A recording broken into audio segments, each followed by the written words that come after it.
Hello everyone and welcome to another stupidly long analysis from Red Raptor Writes, as I channel every neurodivergent cell in my brain to continue discussing the BioShock series.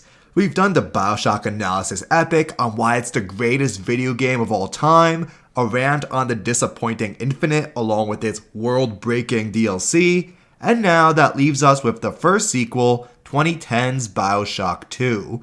This entry wasn't developed by Irrational Games like the ones it's sandwiched between. Ken Levine did not even touch it. Heck, he's gone on record many times saying he hasn't played it. I'm not sure if that still holds true, but the studio 2K Marin was created specifically for this title with game director Jordan Thomas at the helm. As the lead level designer of the universally praised Fort Frolic area, it's easy to see why he was chosen.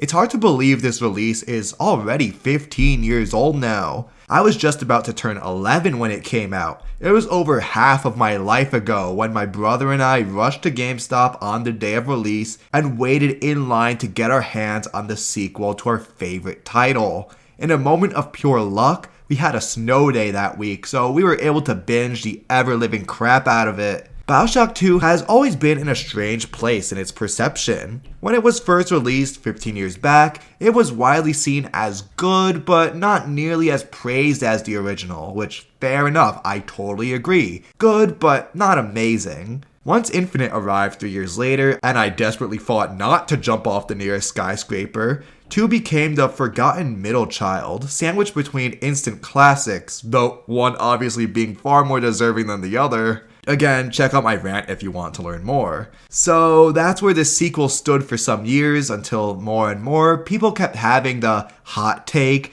that BioShock 2 was secretly the best one all along. As of today, it's an opinion I've seen often enough that it's lukewarm at best, left sitting out on the counter.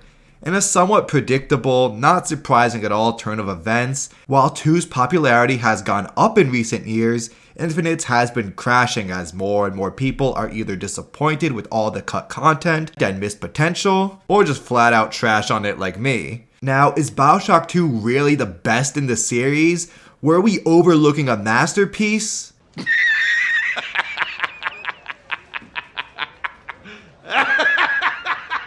You serious? Yeah, sorry, this take really ain't it. At first, one could say this game was underrated, but now I feel it's getting overrated with enough people feeling bad for the initial reception and middle child syndrome. They're now trying to make up for it. Yes, it's a solid installment with some clear upgrades over the first, but also many avoidable goofs that hold it back. We're in a 1 step forwards, 2 steps back situation. Like the last time, this video will contain spoilers. Also, like last time, if you're watching this over 2-hour video, I assume you played the game yourself already. If you haven't, I highly recommend that you do. Yes, I'll get into some criticisms, but it's still a very enjoyable game. So guys, how does BioShock 2 hold up all this time later? Let's dig this up.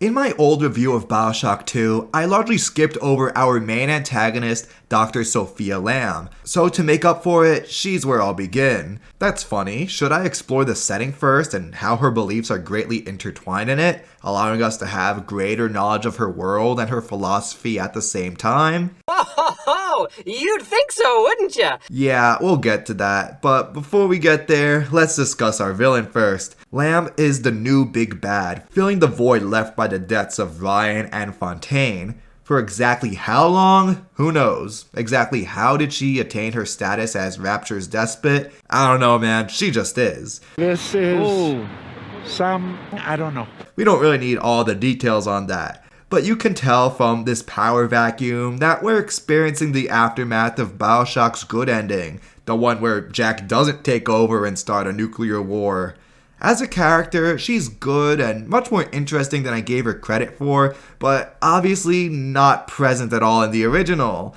Nobody thought to create this character yet. Then what reasoning is given for her presence? Well, being a city under the sea, citizens didn't have access to natural sunlight, causing psychological problems. To put the depressed population at ease, Andrew Ryan and the Rapture Council brought Lamb down as a psychiatrist, She filled her role in the position, but had ulterior motives for her work. Let's take a pause here because so far this is making sense. We have a psychologist here due to a logical explanation without stepping on the toes of what came before this. There's no need for us to have heard of some random psychiatrist on our journey to kill Fontaine. She's just one of many doctors present in the whole city. Now, the part that doesn't jive with me is how Sophia Lamb used her growing influence to grow an entire cult, turning into a key figure in Rapture's politics as the leader for an entire collectivist movement, popular amongst the poor. This now is something we 100% should have known about last time around, if she existed at all as a character. I swear that in Apollo Square or Neptune's Bounty or somewhere, we would have seen just a smidge of support for her. I've been on record many times criticizing Burial at Sea for rewriting or plain defenestrating large swaths of continuity for the original and 2, but if I'm being fair, 2 has some retcons as well, even if they're far less atrocious. Anyway, from whatever voodoo magic, we have Sophia Lamb now. Rather than the hardcore, capitalist, objectivist, Darwinistic competition of Andrew Ryan, Lamb is the polar opposite, with her worldview focused on the collective, what works for the whole. She agrees with the now club leader that humans are naturally self-serving and competitive. Ryan worshipped human nature, believing unregulated competition with no external morals is needed for man to succeed. Lamb, on the other hand, sees our selfishness as a flaw, denouncing our flawed genes continuously. Thankfully for her, she's in the one place where gene alteration is possible. Woo! Yeah, baby! That's what I've been waiting for! Through Adam, individuals can lose their individuality, focusing on what is needed for the whole society, not even comprehending a sense of self. Actually, this is what happened before, in Jack. Jack and the "would you kindly" phrase are seen as the blueprint to the Doctor's new perfect utopia. Ryan's son had no sense of self, instead being a mind-controlled assassin who focused on serving the will of his master. This terrible condition that we previously fought to cure, Lamb wants to infect everyone in the world with. If that power could be harnessed for the greater good, she thought, a utopia could be achieved. You can't have a utopia without utopians though, selfless beings to serve the common good. So it's time to start making some. Her primary target, the first contender, Eleanor Lamb, her own daughter. Eleanor was groomed from birth to follow her mother's footsteps, even becoming the messiah-like figure who will save the world by bringing about this new utopia. Notice how I'm not discussing wealth or land redistribution. BioShock 2 doesn't give audio diaries on universal healthcare, free higher education, public ownership of the means of production, or anything like that. That's because, similar to the last entry in the series, we're not here to explore the ins and outs of communism or some other form of socialism. Lamb doesn't even care about such concepts all that much, because creating some communist paradise isn't her goal. I can't compare her to the likes of Marx or Lenin because her desires are otherworldly, not as practical or tangible as land or wealth. The people of Rapture, and specifically her Rapture family cult, are nothing more than a means to an end. The end of creating true utopians. Utopians will end up being a new species of human, so not them. They're just fleshy obstacles to throw at us, still corrupted by the gene. So, like BioShock, the devs were more interested in exploring human nature this time through the lens of the individual versus the collective, rather than deep diving into particular political stances. Before we continue, I want to express how much I love this. There are times when I feel being a sequel to the greatest game ever created hurts this installment, and there are times when it certainly helps. This falls under the latter. It's awesome how Jack's story from the original is built upon and continued further. A worthy sequel should take solid ideas from the work before, then expand upon them in a profound and satisfying way. BioShock 2 does this. Beautiful, isn't it? we had a mind control plasmid with a man enslaved since birth to follow orders, that idea is taken with possibilities that can span an entire society. What if everyone was like that? What if everyone was 100% selfless? Of course, if such technology existed, some authoritarian regime would try to take advantage of it, so here it is. Lamb's master plan is what kicks off pretty much the entire game, serving as the backstory for why Rapture is how we find it 8 years later. If the Rapture family wants to infuse Eleanor with buttloads of Adam to create a utopian, then they're gonna need Adam. To fill the demand, new young girls were kidnapped from the surface, then taken to Rapture to be converted into new little sisters. Through gathering Adam, the memories and abilities of the former inhabitants can be used to make the daughter a master at everything. Like Batman, she can be whatever her city needs her to be. Here we have a solid reason too for why there are still big daddies and little sisters so long after their initial creation, allowing the sequel to maintain the most popular aspect of the original. With our villain in place, of course someone is going to come along and stop her. That someone being Eleanor Lamb, who is not thrilled about becoming a sacrificial lamb science experiment.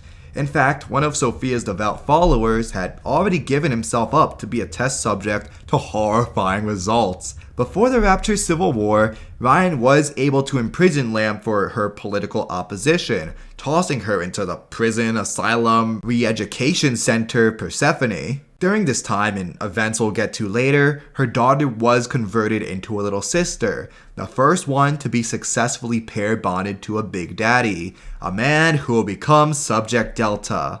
After a successful escape, her mother tracks her down and uses a hypnotized plasmid to force us to paint the wall with our brains right in front of Eleanor. It looks like he may commit suicide. Suicide is badass. Thus ending a perfect opening cinematic for the game. Apparently, her glowy-eyed condition turned out to be a blessing in disguise, with the mental conditioning supposedly making her immune to the same deterioration as Dr. Gilbert Alexander, our back-to-tank creature. A bit contrived, but okay.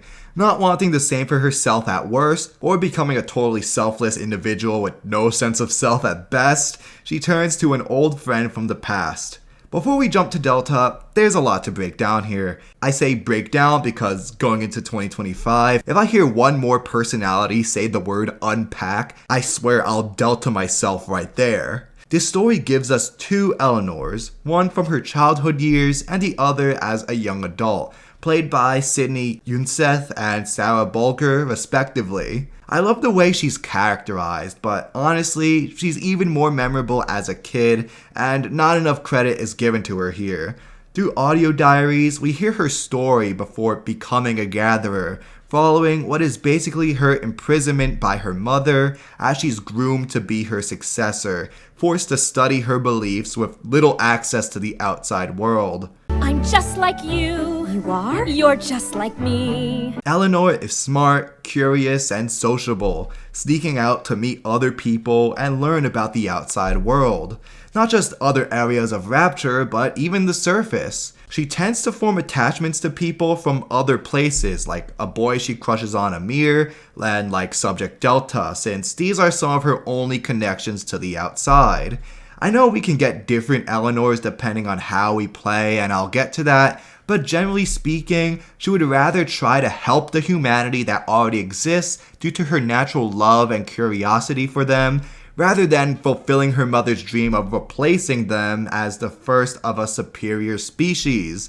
Also, test tube no fun. I gotta give so much credit to Sydney Unseth here. Her voice acting absolutely killed it, selling the character 100%. Anyway, Amir's got a whole book about the surface.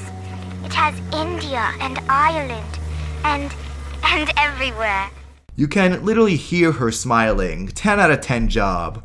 When we arrive at Fontaine Futuristics, there's a transition in the logs from kid to adult Eleanor. Despite the change in age, her spirit remains the same, still disobedient to her mother. With increasing security and the growing threat looming over her, the People's Daughter makes one final play through the help of the new little sisters. to find the remains of her old protector, needle up some DNA, and resurrect him at a Vita chamber, setting off the events of the game so we can play Child Custody Simulator. Two small nitpicks here. One, why were we resurrected on the other side of the city? Couldn't our daughter organize it so that we start off in futuristics? Or maybe even a small head start at the Atlantic Express so we could just ride the train over? Nah, instead I have to cross the entire city like I'm stuck in the Warriors.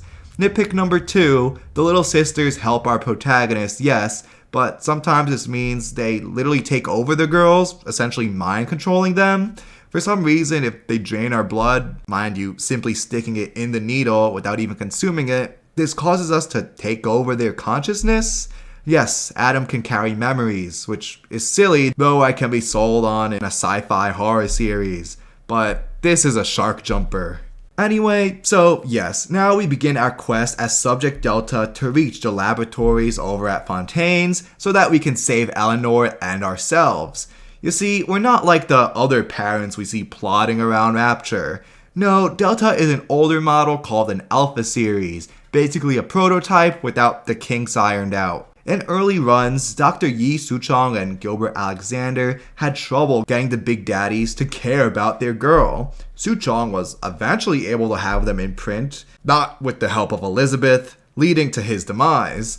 Dr. Alexander took over the Protector program from there, and while the bonding was a success, there was a flaw that the Protectors wouldn't really care about their gatherer unless she was in danger, causing them to just roam off. Overcompensating for this issue, he created a pair bond so strong that when separated, Alpha series would either go into a coma and die, or go completely insane. So unless Delta can make it to Eleanor in time, these are his options. Awesome stakes, though it's kind of hard to buy that he's going into a coma and dying when you're blasting through waves and waves of splicers with ease. Either way, we're toast if we don't reunite.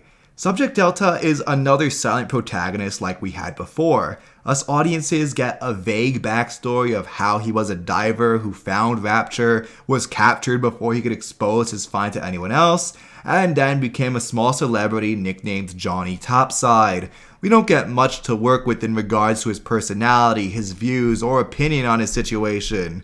No audio diaries were recorded by him, and his present condition doesn't make him quite a great conversationalist. All the blanks need to be filled in by us, the player. Before we talk about choices though, I do want to discuss the conflict between Delta and Lamb. We know the Doctor to be a rabid collectivist and utilitarian, willing to go to any extremes in order to promote the greater good. Not the good of Rapture, no, the good of a utopia that does not even exist yet. Everyone from you to the Splicers to even her own daughter are cannon fodder for her ideas. Utilitarianism doesn't focus on the ethics of a certain action or the intent behind these actions. According to 18th century politician philosophers Jeremy Bentham and John Stuart Mill, good or bad is determined by consequences. What will you learn? What will you learn? That your actions have consequences! The goal is either to produce the most pleasure or reduce the most pain. That gives an object or goal or action utility. In an extreme example, if you murder someone and this murder makes everyone happy, intentionally or not, that murder is a good thing.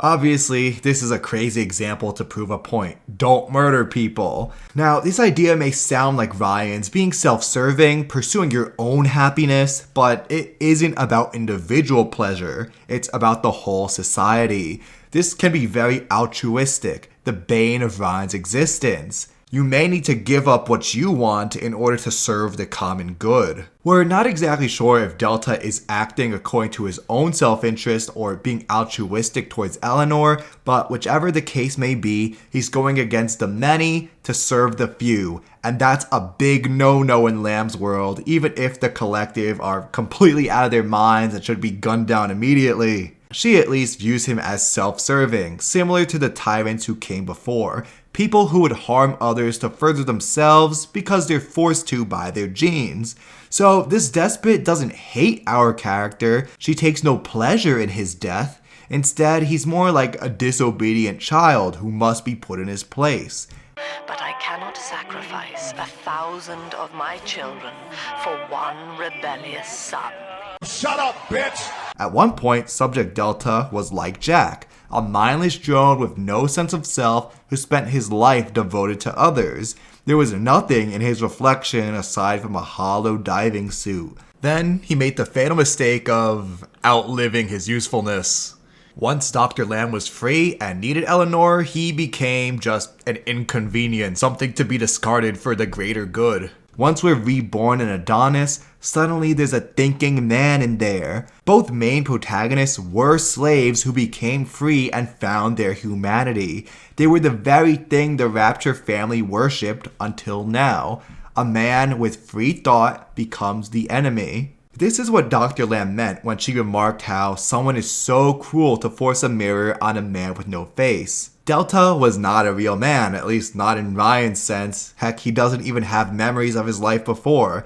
But now consciousness and self-awareness are forced on this walking corpse, an empty husk of a man. He used to fit into Lamb's philosophy, serving the many, but now he's been given a sense of self. The evil gene is controlling him into self-preservation. Now it's up to us to decide what type of person will fill in that suit. Are we more selfish or selfless? Do we value the lives of others? Do we seek justice? Do we seek vengeance? Are we more forgiving?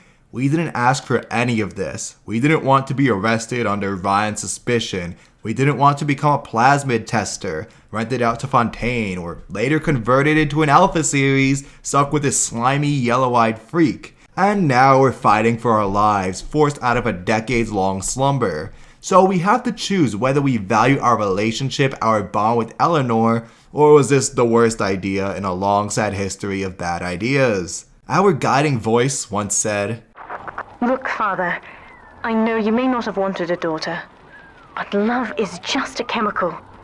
We give it meaning by choice." We are bonded through biology, through all the experimentation done to us, yet we can still give our love meaning by actively choosing each other.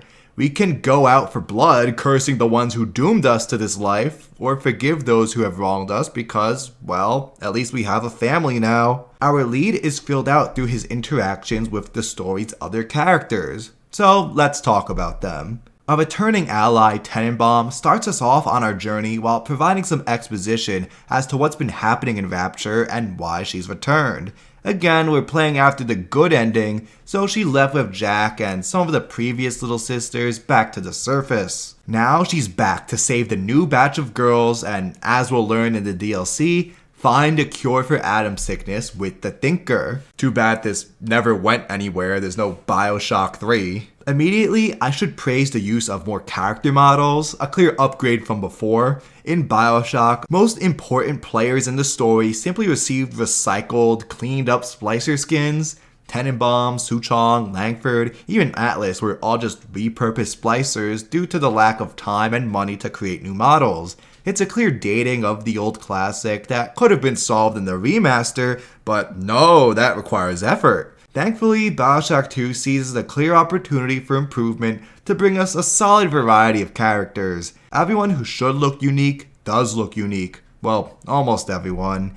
As much as I enjoy working with Tenenbaum again, we only hear from her for 2 short areas at the beginning, since she goes off to help Subject Sigma, who's just as based as he sounds. I won't go too far into that, since the Minerva's Den DLC deserves its own video, one that I'm not sure I have time to make, though we'll see. To cover her absence, Tenenbaum brings in Augustus Sinclair, who guides us for most of our adventure with his sweet southern drawl, although the more we get to know him, the more of a ruthless businessman he appears. Interestingly enough, the original voice for Atlas, Greg Baldwin, also used a southern accent.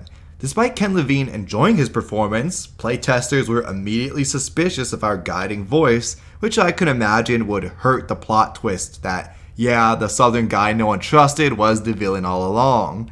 So, towards the end of development, Baldwin's version of Atlas was swapped out for Carl Hanover, who was fantastic. I say this because we're given a role reversal. 2K wants us to keep an eye out for Sinclair. We're continuously warned of his seedy past, so the whole playthrough is spent just waiting for something to happen. This is a BioShock sequel after all. Maybe they'll try to capture the magic of the original reveal, you think. But no, the betrayal never comes. Sinclair is my friend to the end. Well, not counting that he's converted into a final alpha series and sent to stall us in a ridiculous easy battle, but hey, that's mind control. That doesn't count. And even then, he's giving me tips on how to get up a leg on his already feeble health bar. What I suspect is the main difference between Fontaine and Sinclair is that simply our interests align. He can help me by helping him. We need each other to progress, so there's no good reason for him to sabotage us. The two guides both want the same thing, to plunder Rapture for its treasures, then make it big on the surface, becoming the richest men to ever live, by destroying the entire world with splicing. Yeah, probably not something we should be promoting, but Delta gets to escape to the surface with Eleanor and is promised to be cured and restored back to a normal man afterwards. At least for Sinclair, he's upfront about his motivations without trying any deceptions. And I gotta appreciate his sweet attitude. He's always so supportive and encouraging and calling us sport. It's hard not to love the guy. When players arrive in the 4th area Pauper's Drop, they're introduced to the local governor Grace Holloway, who is the first of 3 NPCs whose fate you get to decide. You can tell Jordan Thomas learned from his success with Fort Frolic, giving us that subtle moral choice that I complimented so much in my previous analysis. He's taking that idea and running with it. Grace is joined by a sleazy reporter, Stanley Poole in Dionysus Park, and later Dr. Alexander in the labs under Fontaine Futuristics. Of the 3 potential target practices, Grace is definitely handled the best. On our journey to Eleanor, she locks us into her station since she's a high-ranking member of the Rapture family and wants us dead. But it goes deeper than that. Due to their past therapy sessions together, Lamb knew she always wanted a child, but this was impossible due to her infertility, along with, her husband getting bumped off for organizing against Ryan. At first, the doctor takes advantage of this situation by providing Grace a figurative, religious type of family to substitute a biological one. When Dr. Lamb was sent off to prison before the Civil War, Eleanor was placed into the singer's care, locking in her loyalty as a devout follower. This is a key tactic of our villain. She uses psychiatry to hear people's problems, but then looks for openings to recruit them. She reminds me a lot of Jim Jones in this regard, the cult leader from the 70s who led the People's Temple and moved Americans down to Guyana, where they committed ritual suicide in the infamous death tapes. Jim Jones took advantage of the social inequality, preying on those who suffered through racism and sexism, using those weaknesses to lure them into his cult. Lamb has a similar technique. It's brutal, it's dishonest, but it's effective. And considering how, again, everyone is essentially cannon fodder to her, Lamb will use whatever openings available to get her way. With Grace, she employs the family tactic, but also takes advantage of her hatred of Ryan's regime, tying Delta in with the tyrants of the past. And then there's the racial aspect too, a topic that isn't touched upon much in these first 2 titles, though does come around here. When times got hard, white people threw blacks under the bus. Maybe I should find a better analogy, but you get what I mean. Dr. Lamb uses racism as another opening, promising that in her utopia, humanity will transcend the gene, be free from the genes that caused us to be tyrants, harming each other in a fruitless competition. There will be no more race to divide us. We'll all be family. Such a wombo combo of propaganda hooks in Grace, causing her to froth at the mouth at the chance of killing us. But there's more than that. This battle is personal. The Drop's leader thinks Delta is the one who kidnapped Eleanor from her and converted her into the atom-sucking gatherer. When she tried to give the girl a hug, our character broke her jaw. Now Aunt Gracie is out for revenge against us for stealing the daughter she always wanted. Waves of foes are sent our way, along with multiple plotted ambushes. Once we finally blast our way to her hotel, the Sinclair Deluxe, this boss leaves the train station key on her desk and tells us to finish the job. Now, us players finally get our first choice, whether we want to kill or spare her. Does Grace deserve to die for stalling us and leading forces against us? Or will you recognize that she's flat out misinformed and another victim of Lamb's manipulations? I enjoy these choices because we're able to make them independently of each other, not being too concerned about trying to get the preferred ending. At each of these moments, I can take all the evidence and all my emotions into account, then make my judgment there. So you have chosen death. Come on, you goddamn monster. Do what y'all... Another neat thing about Grace is if you spare her, there are ramifications to your gameplay, providing feedback to the player while making it feel like your decision actually mattered. She'll start reconsidering her views about you and assist you in combat with security bots. A level later in Siren Alley, she'll remind you of her newfound appreciation and send you ammo through the pneumo tube. Thank God we don't have pneumo lines that we ride around with skyhooks. Wouldn't that be the dumbest thing you've ever heard? Oh wait. Oh my god, my insides are on fire! Grace Holloway provides players with the best moral choice in the game, along with tangible consequences for our actions. Too bad the others aren't as well tuned. Case in point, Stanley Poole, a journalist for the Rapture Tribune who causes headaches for everyone. After we drain out Dionysus Park, he keeps the station locked to force us into a partnership. Last time we were stuck in a collaboration with transportation snatched from us, it led to the best level in the whole series. So how does this compare? You see, Poole's had quite a shady past as an agent infiltrating the Rapture family to find dirt on Sophia so Ryan can have an excuse to throw her in the slammer.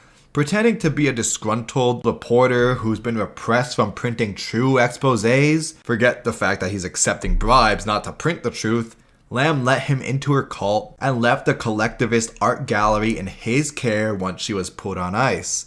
With this newfound power, he lathered himself in baby oil and threw wild parties. Eleanor, who wasn't invited because this is still better than Hollywood, threatened to rat him out to her mother. To keep the girl's mouth shut, it was Stanley, not Delta, who had kidnapped her and sent her to one of Fontaine's orphanages, from which she was converted into a little sister. After Lamb took over Persephone and made her escape during the New Year's Eve riots, Stanley, knowing he was toast, flooded the district, killing all the patrons inside. This brings us to an interesting premise for a level. It's been established even since the original that since Adam is recycled through Rapture, by splicing and atom consumption, users will be able to experience the memories of the city's now deceased citizens. Since all the corpses in Dionysus know what Stanley had done, he needs to prevent that Adam from reaching Lamb, so it's up to us to clear the area of Little Sisters however we see fit. In execution, it's not a fun area in the slightest and would rank pretty low for me, but this is another awesome example of expanding on the groundwork laid by the original, bringing old ideas to light in fresh new ways. A cornered man desperately trying to cover up his past wants to silence the memories that survive in this gooey substance. It's such a fun take on the idea of ghosts and this Adam memory. Too bad, for God knows what reason, the hallucinations we witnessed in the first BioShock were cut from this final product, even though in the trailer these were shown to be more immersive, more grand. I ranted enough about this in the previous video. Lamb, having known all along, has forgiven Stanley since Eleanor's condition may be useful, though she leaves the door open for you to kill this loser. When it comes to dealing with Stanley, there's not much for me to think about. No nuance or moral gray. He's just a horrible person all around with zero redeeming qualities. Nobody would blame you for using your shotgun to paint the wall. There's nothing to weigh. It's not an interesting choice. If you let the reporter live, well, it doesn't ever come up again. There's no payoff, no in-game consequence for your decision, unlike with Grace. Nobody even mentions it aside from a few visuals that reflect back your choices. One fix that would have been cool is if he agrees to help uncover bits of your past after sparing him. Poole is the only character who gives you information on your past before you were turned into a lab experiment. Perhaps he can use that journalist persona to help you dig up the past, reconnect with who you once were. Not too much information, mind you, we don't want to ruin our blank slate silent protagonist, but just enough that we can have hope that Johnny Topside can rebuild his life later after the credits roll. Too bad that's not in the game we got. Moving on to the next stop comes Dr. Gilbert Alexander in Fontaine Futuristics, who is really divided into two characters. We've covered who he once was, one of the leading scientific minds in Rapture. Side note, it's kinda cool how we hear him mentioned in the first entry, giving him a small presence as if he's been planned for all along. Client Orion Industries, stage 1, age complete. Sinclair and Alexander try to explain the science to me, but Suchong does not believe them. They keep saying plasmid reconstruction this and quantum entanglement that, and then poof, dead people come back to life. Maybe they just left this open for a sequel, mentioned some random scientists here and there, and if a sequel ever happens, hey, we can use them. And it worked out. Gil carries himself well, seeming polite and sophisticated, soft-spoken, a clear distinction from the brash, unfiltered Suchong. Yet we have to keep in mind, this is still a cruel man who had no qualms mutilating human test subjects for the Protector program, including you and Eleanor. Is it more than a little convenient how each of these NPCs have a direct link to our bond? Sure, though I guess that makes these encounters more interesting than meeting Steve, who used to run the burger shop downtown. Throughout our journey, he's had a strong presence in the audio diaries, walking us through his progress in Big Daddy development, giving audiences much appreciated backstory on the iconic duo that's been the face of the series from the start. Now that we're at the end of the line, a very different man is presented to us, jumping us forward to himself 9 years later in 1967, and about a year or a few months before the events of this game takes place. After infusing himself with Shrek loads of Adam, the same cocktail that will be used on Eleanor, he slowly feels himself losing his mind, which causes some disconnect for me. He still talks and presents himself exactly like how he would normally, yet is describing his current mutated self as the deranged lunatic we'll soon meet. Like, bro, he's recording himself as a giant blob in a tank. Already obsessed with Adam, somehow knowing he's an egomaniac in the making, yet still manages to speak with the same elegance? Yeah, I don't buy it. This Alexander wants us to find what remains of him and put him out of his misery in a mercy killing. That brings us at odds with who he's become, a wild, violent, grand narcissist who had a passion for Fallout New Vegas. Alex the Great, as he calls himself, is among the more fun personalities we meet in BioShock 2, giving threatening corporate speeches, obsessed with the Fontaine brand. In this sense, he reminds me of Lou Bloom in Nightcrawler, who's memorized all these stale corporate lines with the idea that memorizing the right words to say is what gets you far and not, having an actual personality. In a Darwinistic, cutthroat society where everyone only serves their own interests, who would have guessed that splicing all the past memories and talents would create an egotistical monster who only cares about climbing the corporate ladder and protecting his bottom line? Before I discuss the moral choice, I do want to give a shout out to his design or lack thereof. Like a good horror movie monster, we're not given a clear view of this creature since he's always obscured by the tank and in monitors, only his eye is present. Sure, you can always just look up the character model used, but at least in game, the developers left his look up to the imagination. Nothing they could have shown on screen would do the idea of Alex the Great justice, so it's better to just leave our imaginations running wild. The decision to kill or spare Alexander must be one of the best, most intriguing moral conundrums I've ever come across in a video game, with so many twists and turns and hoops and questions. Is physician-assisted suicide okay when faced with such a monstrous ending? Should you grant the doctor's wish to kill him, or should you listen to the begging blob in the tank, granting a mass murderer mercy? Which Alexander gets to have the final say? Actually, he was a maniacal scientist even before the transformation. Should he be punished for his sins? If so, is killing him the punishment, or leaving him in this state? Is it merciful to kill him, or spare him? There are no easy answers to any of these questions, so this is something we can sit and ponder for a while before coming to a final decision. Well, too bad this is all flushed down the toilet because the game only sees this as a clear black and white, marking this as a good or bad choice. If you spare Alex the Great, good. If you kill him, bad. We're presented with such a nuanced situation, but none of that nuance gets acknowledged by the game itself, which is super frustrating. We have the opposite of Stanley, where he was too straightforward with little thought involved. This is too complex for the writers to know how to deal with, so all that potential amounts to nothing. Oh, you know that's right. Nothing. Zilch. Nada. All this brings us back to none other than our boy Augustus Sinclair, who's been loyal to us through and through, but dig a little deeper to find how he's just as responsible for your predicament as all the others, if not more so. After Ryan got sus of you, it was Sinclair's prison you were sent to. It was Sinclair who rented you out for plasmid testing. He hired Stanley to dig dirt on Lamb in the first place. He sold you out to be converted into a big daddy. By the end of the game, this is no secret either. Our guide openly admits to this and sees his final fate as a form of retribution for his past actions. With all this information and build up to some inevitable moment of truth, I would prefer it if we got a say in his fate too. Now, this would mean rewriting some of the inner Persephone level, though if executed well, it could have been an excellent final choice.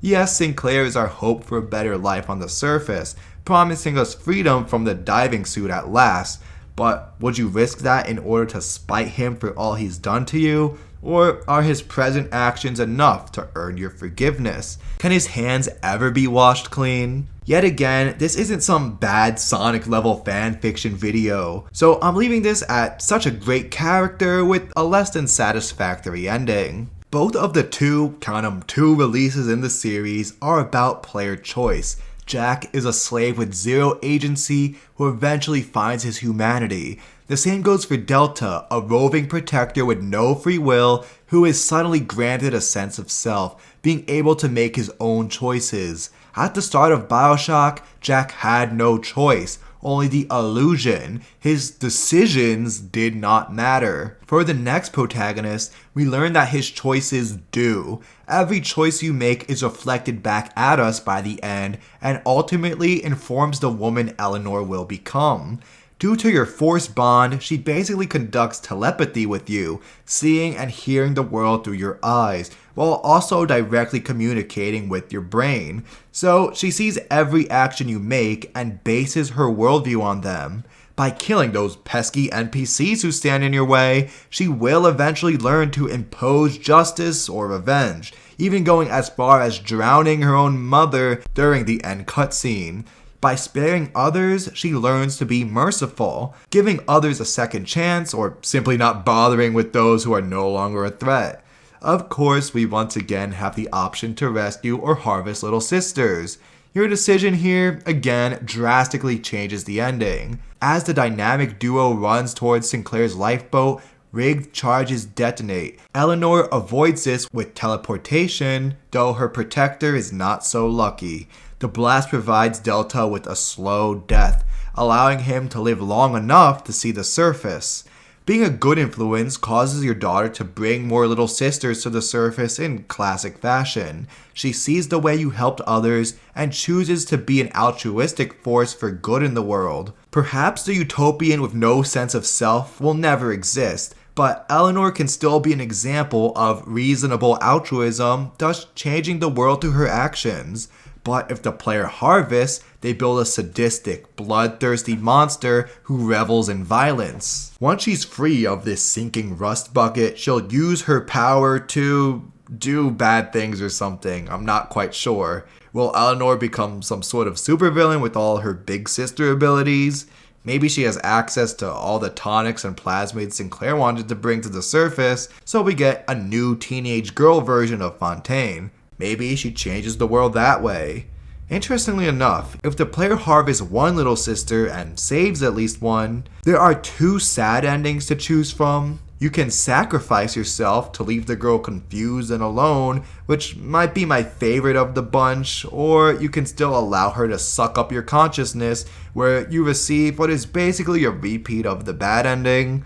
Overall, your choices influence Eleanor, who will then use what she learned to influence the surface world, ultimately showing just how much those choices mattered. One act of kindness can cause a chain reaction, just as one act of cruelty can. Each ending is left, I suppose, intentionally open-ended. You play a subject Delta who plops over then and there, aside from getting the suck in 3 of 4 endings. Since you die, you don't see how much further the consequences of your choices go, which tends to be the case in life. We all make our own decisions, but after we die, those decisions still have a ripple effect we'll never get to witness. BioShock 2 posits that we can change the world, that our choices do matter as opposed to its predecessor, in which free will is only an illusion. On my first and repeated playthroughs since, myself and many others felt like the plot was missing something, leaving a hollow feeling when playing.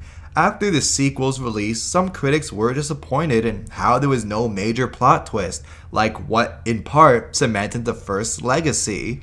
Sure, there are several reveals, though no jaw-dropping moment that changes your life forever. You're not a mind-controlled sleeper agent, you're not Darth Revan, and no, you are not dead the whole time. I don't mind this at all. Not every piece of fiction needs a huge surprise. Years later, fans of BioShock 2 came out in its defense, arguing how, actually, the story is great and doesn't need a twist.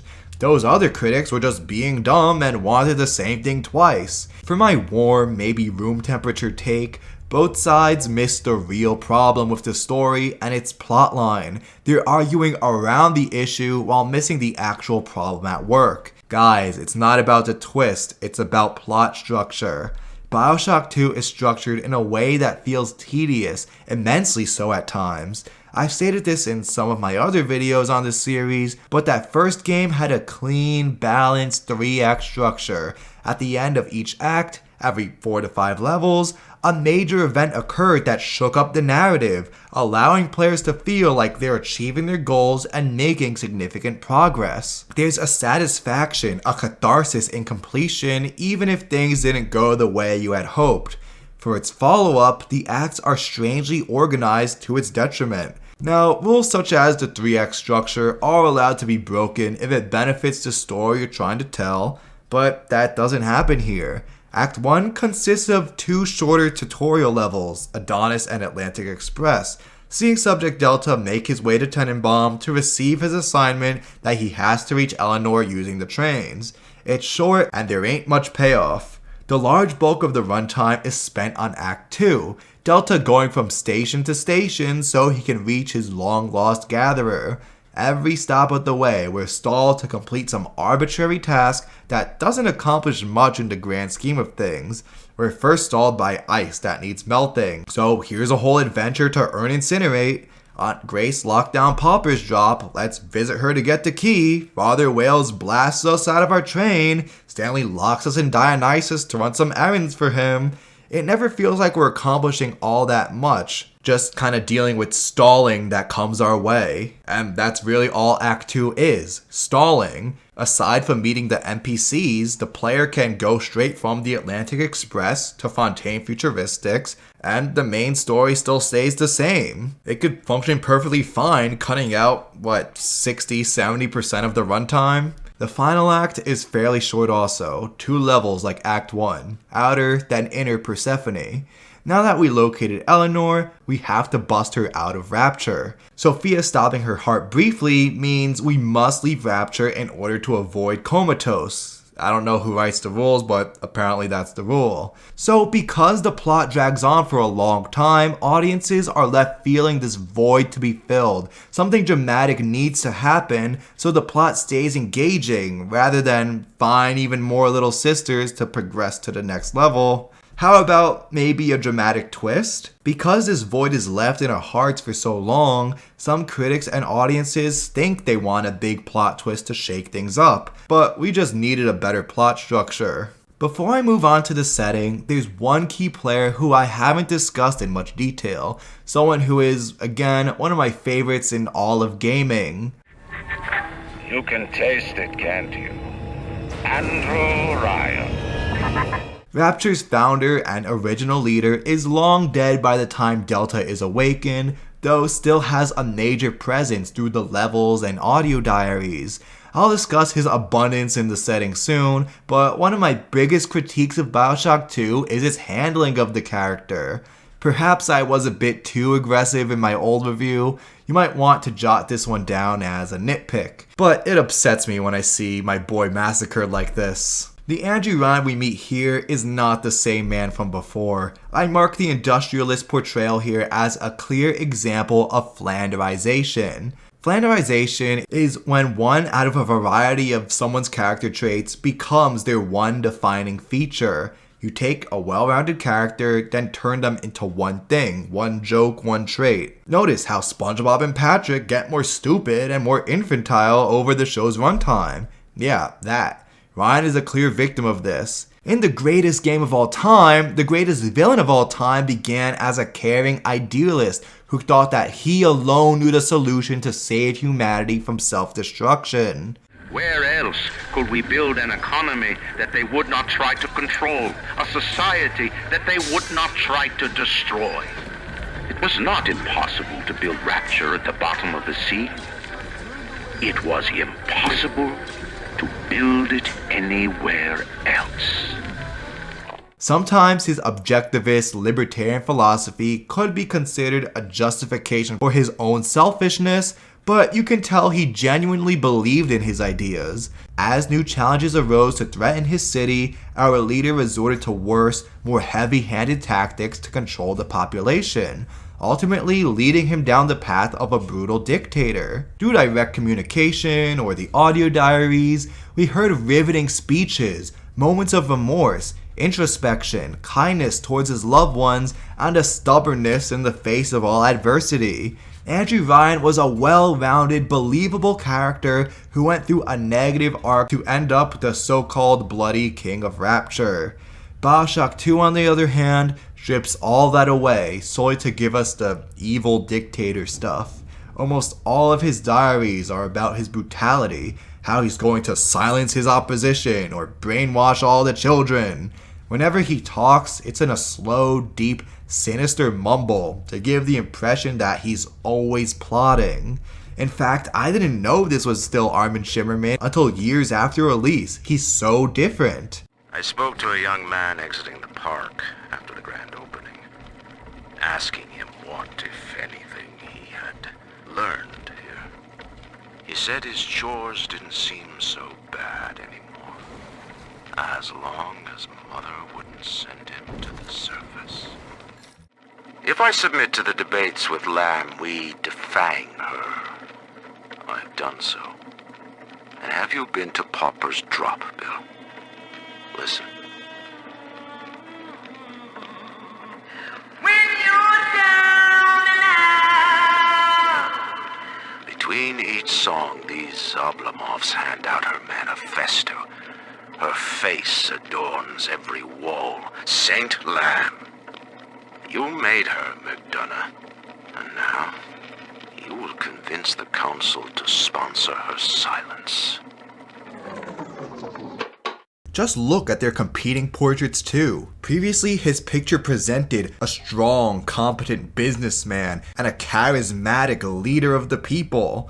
In BioShock 2, he's just your drunk uncle who may or may not be a pedo your mom hasn't told you yet. Can Ryan be sinister? Sure, that's not the problem. The problem is how this becomes his only character trait. A once compelling character is now just the tyrant Sophia Lamb paints him as. Clear, unabashed flanderization. The Rapture we return to is far different than what came before. By the time Jack boarded his flight, the city had only just been ravaged, hollowed out by a civil war. Maybe it's been a few months at most. When Subject Delta is awakened, it's 8 years after the events of the first game, on top of the war before that. At this point, Andrew Ryan's grand monument to human achievement is now largely in ruin. Rapture is tired, it's aching and groaning, ready to be put out of its misery. Buildings are falling apart, barnacles drape the walls, entire districts find themselves underwater. Now, I'm not sure how splicers, as well as the few sane, have survived for 8 years. Where is all their food coming from? How does plumbing and water still work? I don't know, man. I don't know, Mr. Krabs. I don't know. Even in the enemy designs, you'll notice splicers that have continued to evolve. Sometimes it's outright disgusting beasts. They're mutilated by massive tumors and misshapen body parts. Excellent visual storytelling, though the more play-doughy texture and bulbous features do cause the splicers to look cartoony sometimes, but still, I get the point. There's a neat distinction here, so that even if these games feel like they're in the same universe, both evoke different vibes.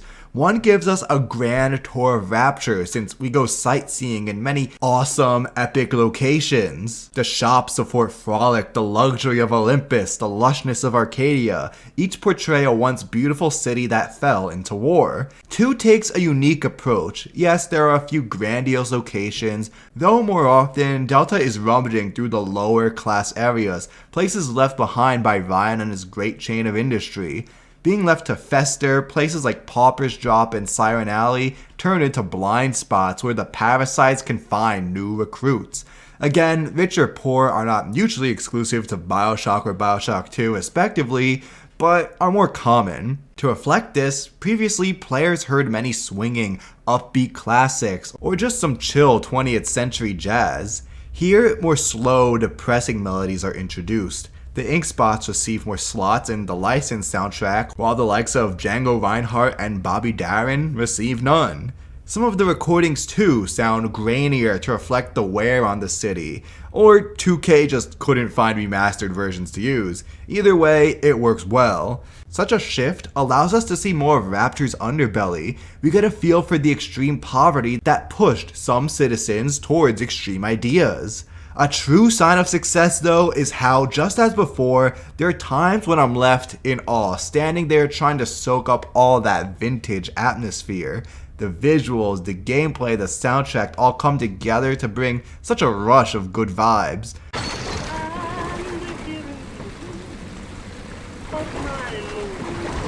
Oh boy, yeah. One slight missed opportunity though is how certain songs only play once you start gathering at a specific corpse. I'll come back to that whole system for sure, but with the many potential bodies to choose from, it's certainly possible to miss out on some tunes because you chose the wrong ones. I didn't know you can hear Cohen Cherso or Grace's rendition of Nobody Knows When You're Down and Out until my last playthrough. Going back to some positives are all the new audio diaries scattered around the city. An efficient yet memorable storytelling technique that thankfully does get carried over. Because players have visited Rapture before, we already know why it was built, who the main players were, all the basics like Atom and Plasmids and all that good stuff. Meaning for this journey, we don't need to spend nearly as much time on all that large-scale setup. This time, we're introduced to many smaller stories taking place throughout the location. We get glimpses of the average people and their experiences as things evolved into chaos, so this doesn't feel like a video game world / shooting gallery, but rather a real society once filled with life. Several cool stories are hidden off the main path for you to find. For example, Rhine Amusement showcases the tragedy of Nina Carnegie the Wise, a chaperone for school kids spending New Year's Eve at the park when the riots and subsequent civil war keep them trapped. She tries to hold out as long as she can until the inevitable occurs. Ironic, she can save others from death, but not herself. Dionysus Park has this cool bit with a kid named Billy, who develops a crush on a little sister, so he leaves her a rose behind a locked area. And of course, how can I forget my boy Mark Meltzer, a victim of Lamb's new protector program, whose daughter Cindy was kidnapped from the surface. He arrived in Rapture just before your awakening, and sometimes inexplicably beats you to some key stops. Mark's ending is bittersweet. After capture at the hands of Lamb's family, he decides, rather than be executed, to be converted into a rumbler so he can spend the rest of his days with Cindy. You do Whatever you want to me. As long as I'm with Cindy, I'm a happy man.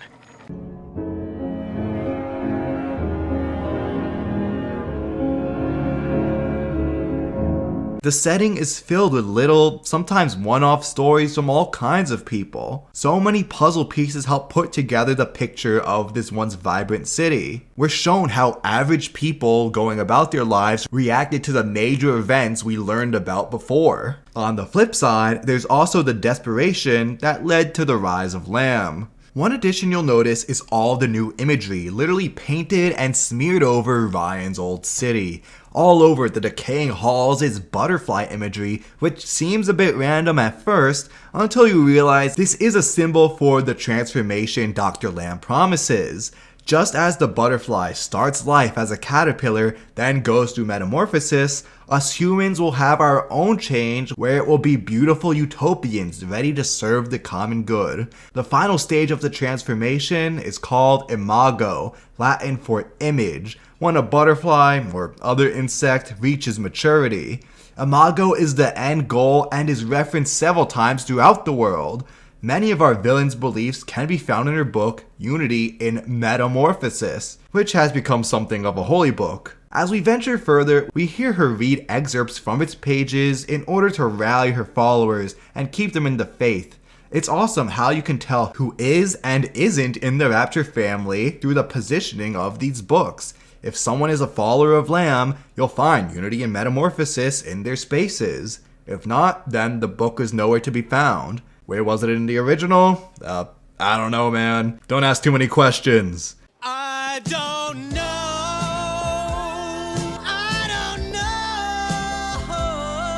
While I'm on the subject of the Rapture family, one oddity that stuck out to me is how from time to time you'll see splicers attacking big daddies. Now, this made sense in the first game. Every splicer was basically an individual working for their own interest, though sometimes they would team together so they can split the reward of Adam. But again, even if they're working in groups, they're still an individual entity. In BioShock 2, these moments make no sense. The family show reverence to little sisters because they need the little sisters to gather the atom that will turn Eleanor into a utopian. Therefore, little sisters should be entirely off limits. So why, several times, do we see splicers attacking big daddies? Are some of them just not in on the cult? If so, we have no background on this whatsoever. From what we can tell, every splicer's in on it. Is there a faction of enemies who are disloyal to Sophia Lamb? This never gets explained or developed at all, and actually that might have been pretty interesting. All of them attack you, which is basically a suicide mission. If they're working independently, you would expect them to just leave you alone, as most splicers usually do with big daddies. Next up with the setting, I understand that when releasing a sequel in any medium, video game or not,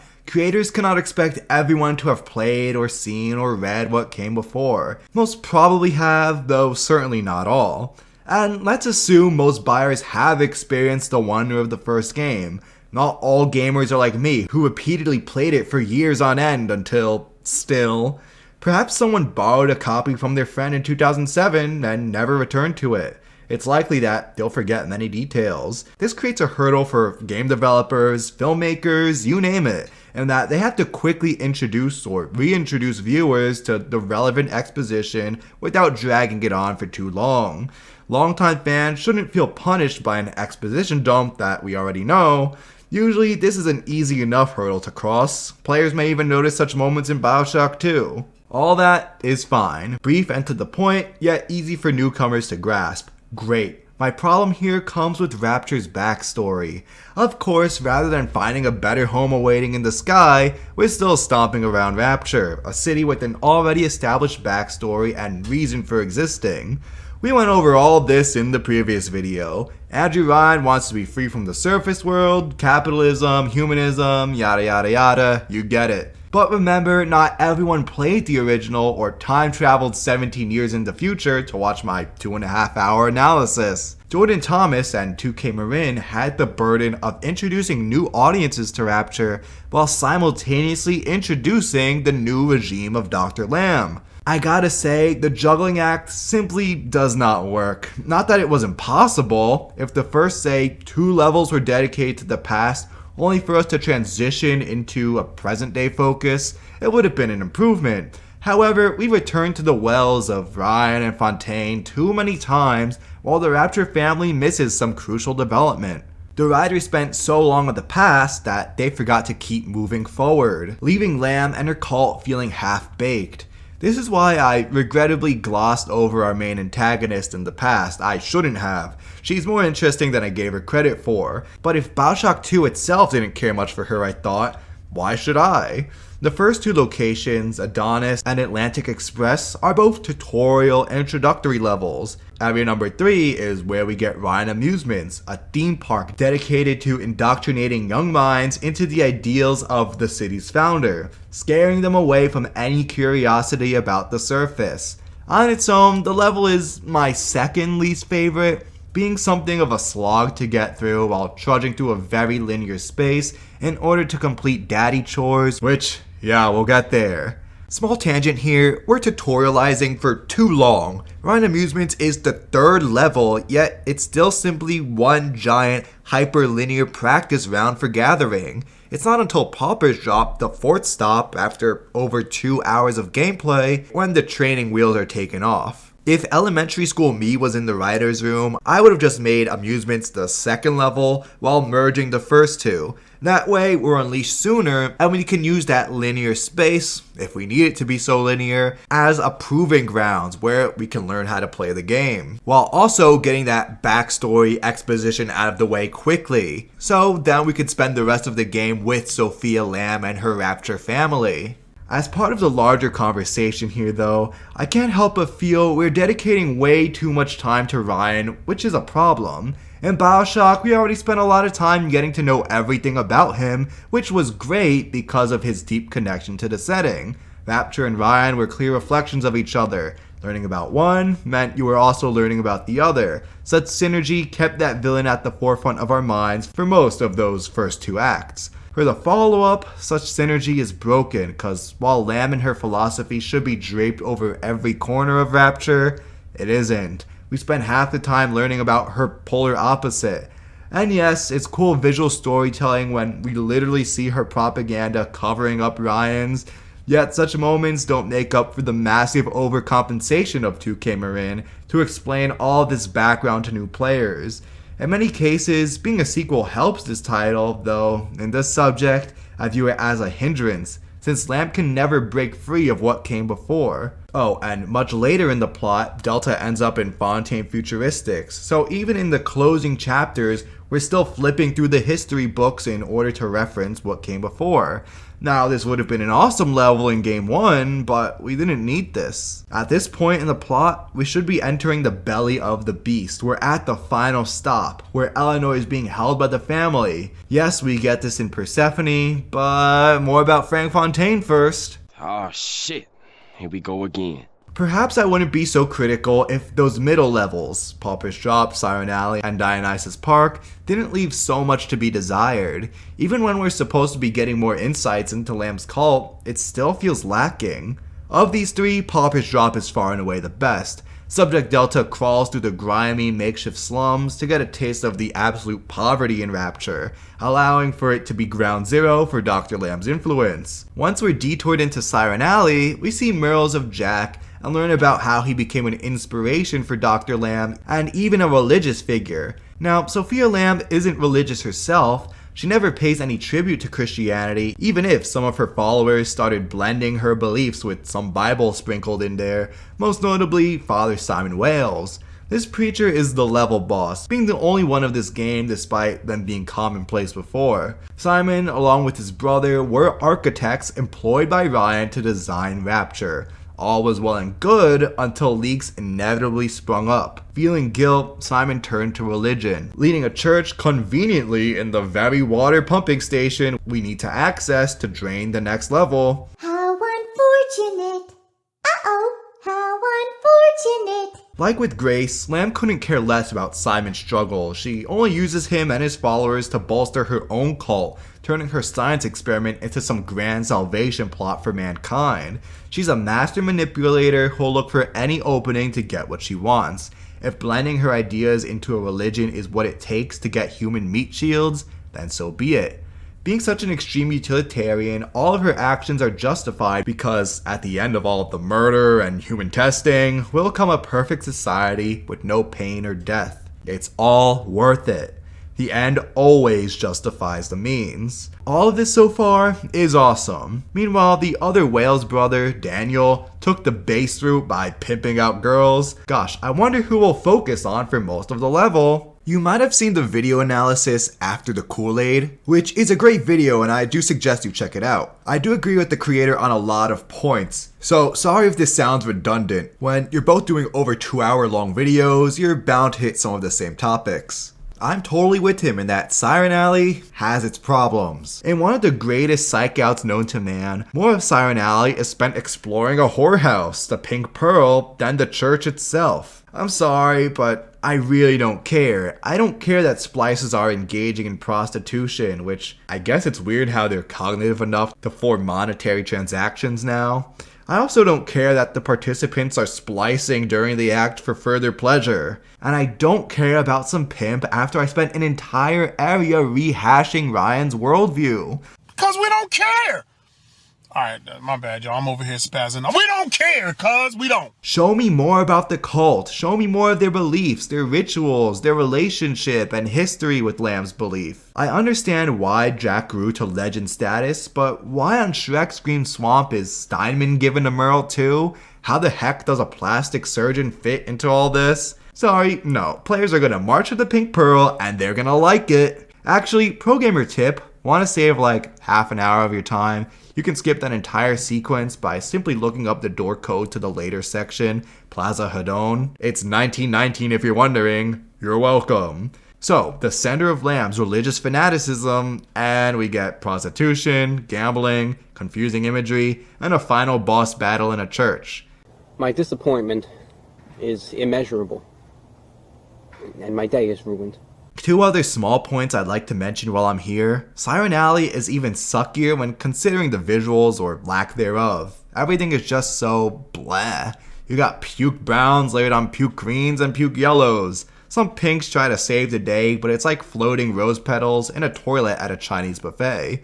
Man, even the fishing docks in the first game were visually pleasing. Second point, that ending is pretty epic when our antagonist overloads the pumps. Water rushes in as we bolt towards the exit, only for us to get blasted in the face as water obliterates the entire level.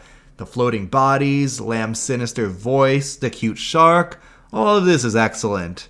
Not gonna lie, I'm a sucker for spectacle. Get some thrilling visuals, somber music, along with some talented voice acting in there, and I'm set. Lamb's as ruthless as it gets, willing to sacrifice anyone and anything, even a church of her most loyal followers, for whatever she deems as the greater good, creating her utopia.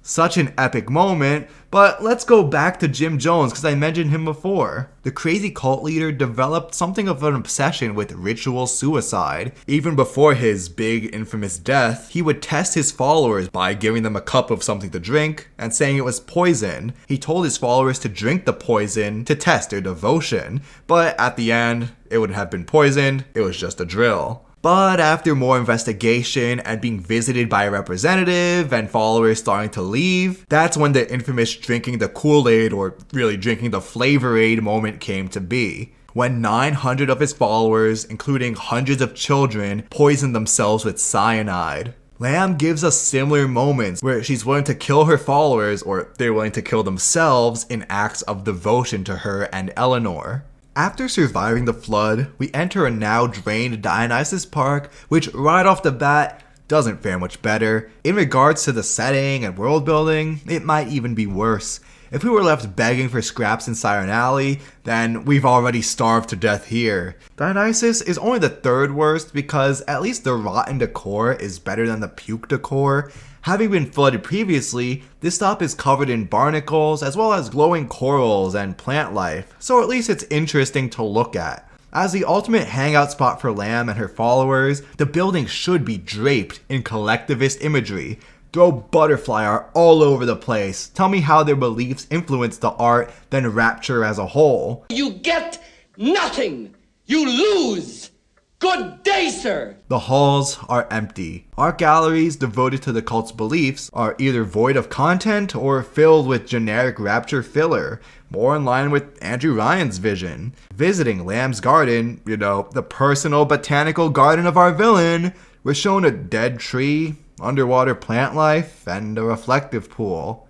Wow, wonderful. This area also contains the Imago Gallery. Okay, so art depicting our transformation into a final form. Give me some of that butterfly goodness. Oh wait, it's loads of security in a freezer. That's it. And for God knows what reason, Sander Cohen has an entire art gallery section of the level which has zero defining characteristics of our favorite past artist. No bunny masks, no plaster statues, no nothing. Also, why was he putting up art for Lamb's inner circle? As I discussed in my past analysis, Cohen and Ryan were tight at the hip until the city's downfall, so what gives? And finally, why on earth would Cohen want to put up a collection here when he controls all of Shrek Fort Frolic? I can't. This level makes no dang sense. I know I just went on a whole rant there. If I'm seeming too harsh, it's cause I wish there was more. I see the potential. There's a lot that I enjoy that I would like to explore further, though the game itself doesn't seem all that interested. Dr. Lamb often feels like an afterthought in her own story. Sometimes we get answers on the Rapture family, their worship of Jack, their butterfly fetish, but far too often we're revisiting icons from the original or just flat out ignoring content where it's needed the most. For God knows what reason, 2K Marin decided to place the best levels at the very end. So for the most part, this video game ends on a high note. The beginning is good, the end is good, but the entire middle bit is just meh. Fontaine Futuristics, followed by Outer and Inner Persephone, are the highlights, which allows audiences to leave with a good taste in their mouth. Futuristics is epic for two reasons. One is the showcase of a fundamental piece of Rapture history, the company's nationalization by Andrew Ryan. This was a major step towards the authoritarian regime he would create in response to Fontaine and later Atlas. Here his morals slip away from him as he became the very thing he swore to destroy. We see plenty of solid visual storytelling as boxes of assets are seized. Too bad this takes away from Lamb, but for what it is, it's good. The second and more important reason why this level slaps so much is because both the initial office building and secret laboratory below finally return to the original BioShock formula for level design. We're kinda given two short levels smushed into one, but they both do this. Players enter either the first or second half of the building, getting a grasp of their surroundings and learning what needs to be accomplished to progress. Next, and this is a key bit, we're left to our own devices, free to explore the area for ourselves. It's this emphasis on exploration that made the first game so dang fun. Well, it's one of the reasons. Levels were left intentionally open-ended so we can run around, taking in the wonderful sights, learning about Rapture's history, and finding challenges to overcome.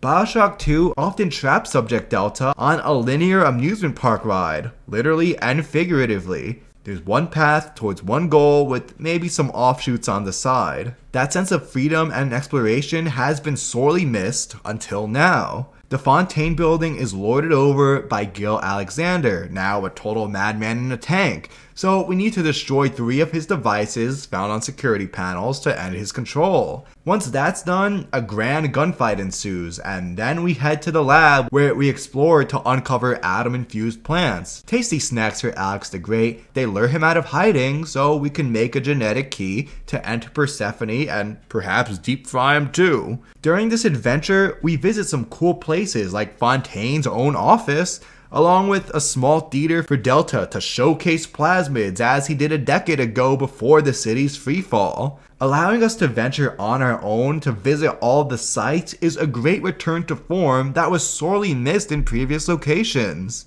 Outer Persephone serves less like a major area on our adventure, more as a story beat, kinda similar to Rapture's Central Control. Delta takes on two big sisters and is finally reunited with Eleanor. This level slaps so hard because after being sent into a coma, we're given control of a little sister to scour the prison for a big sister suit so Eleanor can help bust you out. While in sister mode, we're able to view the world through her eyes. Firsthand, we observe the mental conditioning these girls were put through to keep them excited about their less than stellar jobs as walking vampires in an underwater dystopia. Little sisters see everything in an eloquent fairy book style. Spicers are dressed in masquerade ball attire. Blood is replaced by rose petals.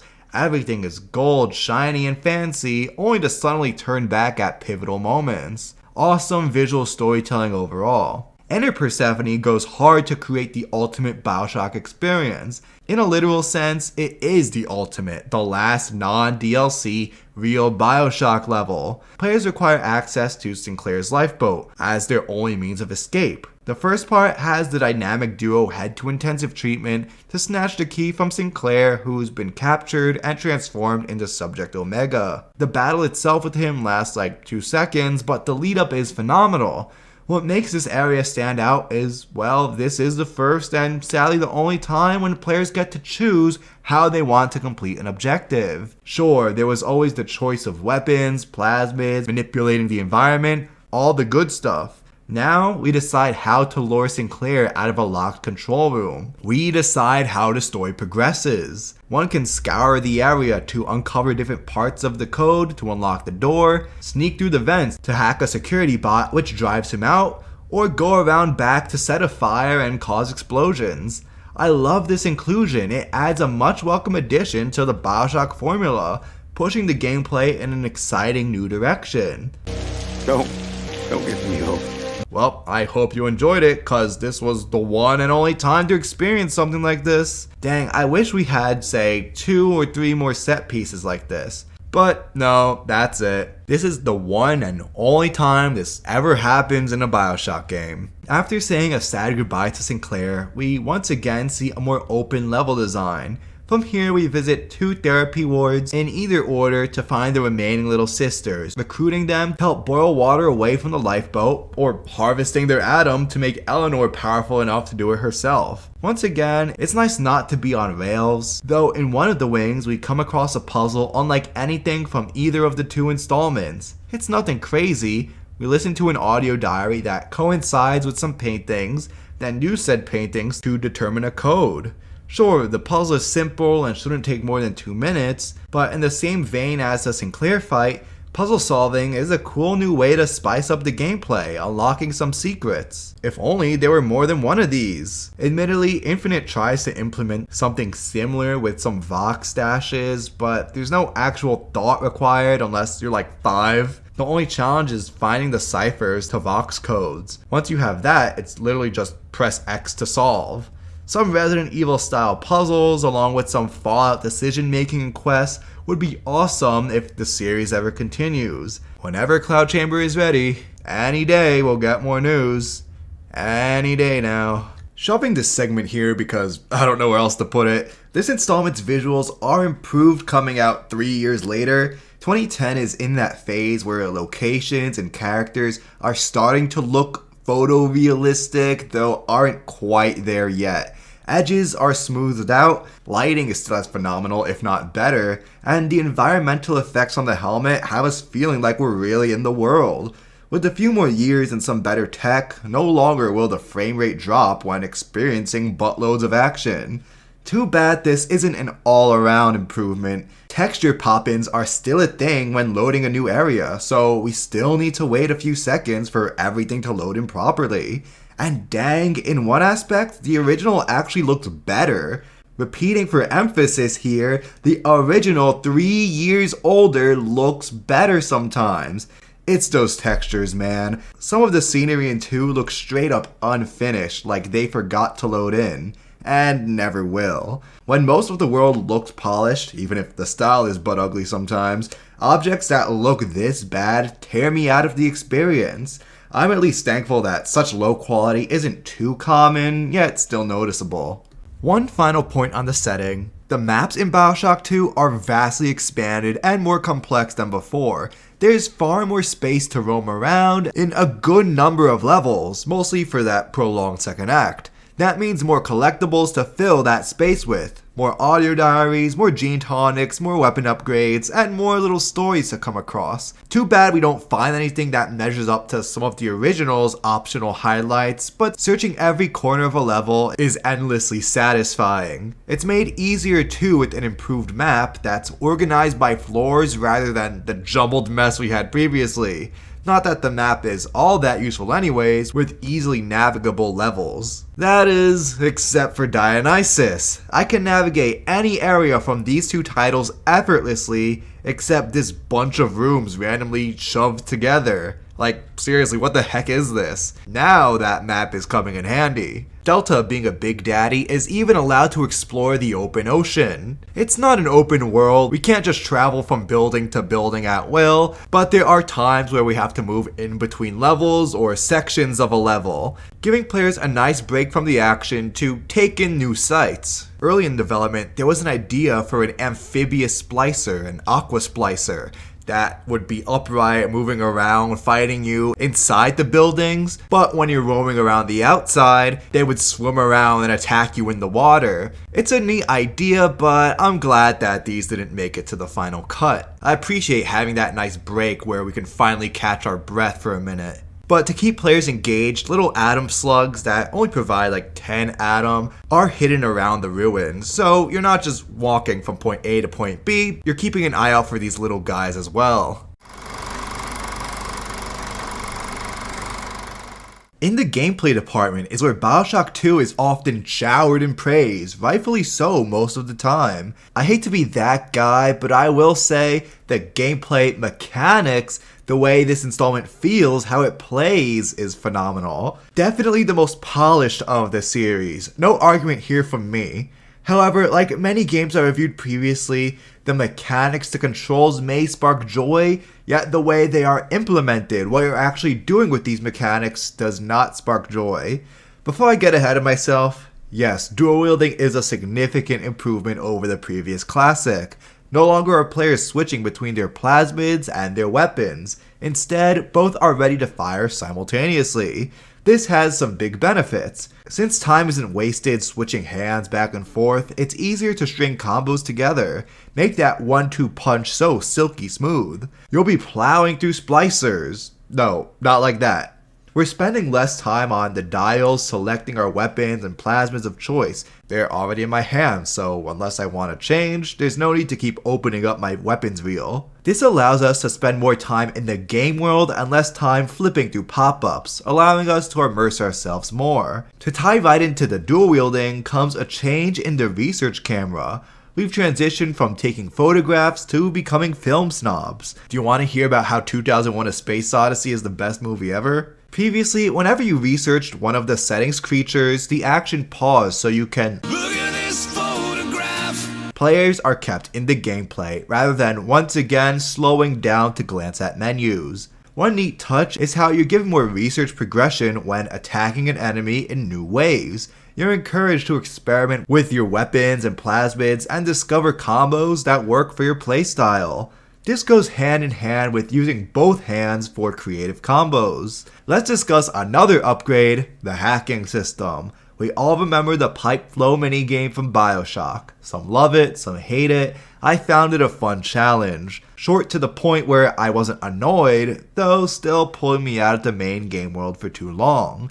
2 totally rewrites the system, instead opting for a much shorter timing puzzle.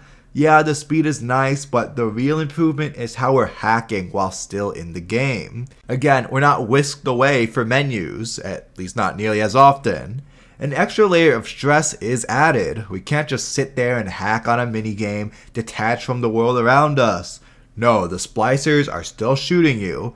Maybe security spotted you, so you gotta move to cover while completing the hack. Tinkering with machines is no longer a break. It's more stress on top of what you're already doing. Ramping up the pressure more, players might try to time the needle perfectly in that minuscule blue zone, where they'll receive bonuses such as extra damage from a security bot or a free first aid kit from a health station. And more icing on the cake with the new hack tool, Delta can shoot darts to nab machinery from across the room, so you don't always need to be up close. Every once in a while, there was that camera that was actually too high to reach, so you just had to destroy it. Just to add some more icing on this already delicious strawberry cake, the most underappreciated flavor, a melee attack is built into every weapon. Unless it's the drill, they aren't that powerful, but now whenever an enemy gets up in your face, switching back to the wrench, or drill in this case, is not always necessary. Simply whack them where they are to push them back, or finish them off. Each of these additions speed up the combat flow while maintaining the same feel as the original.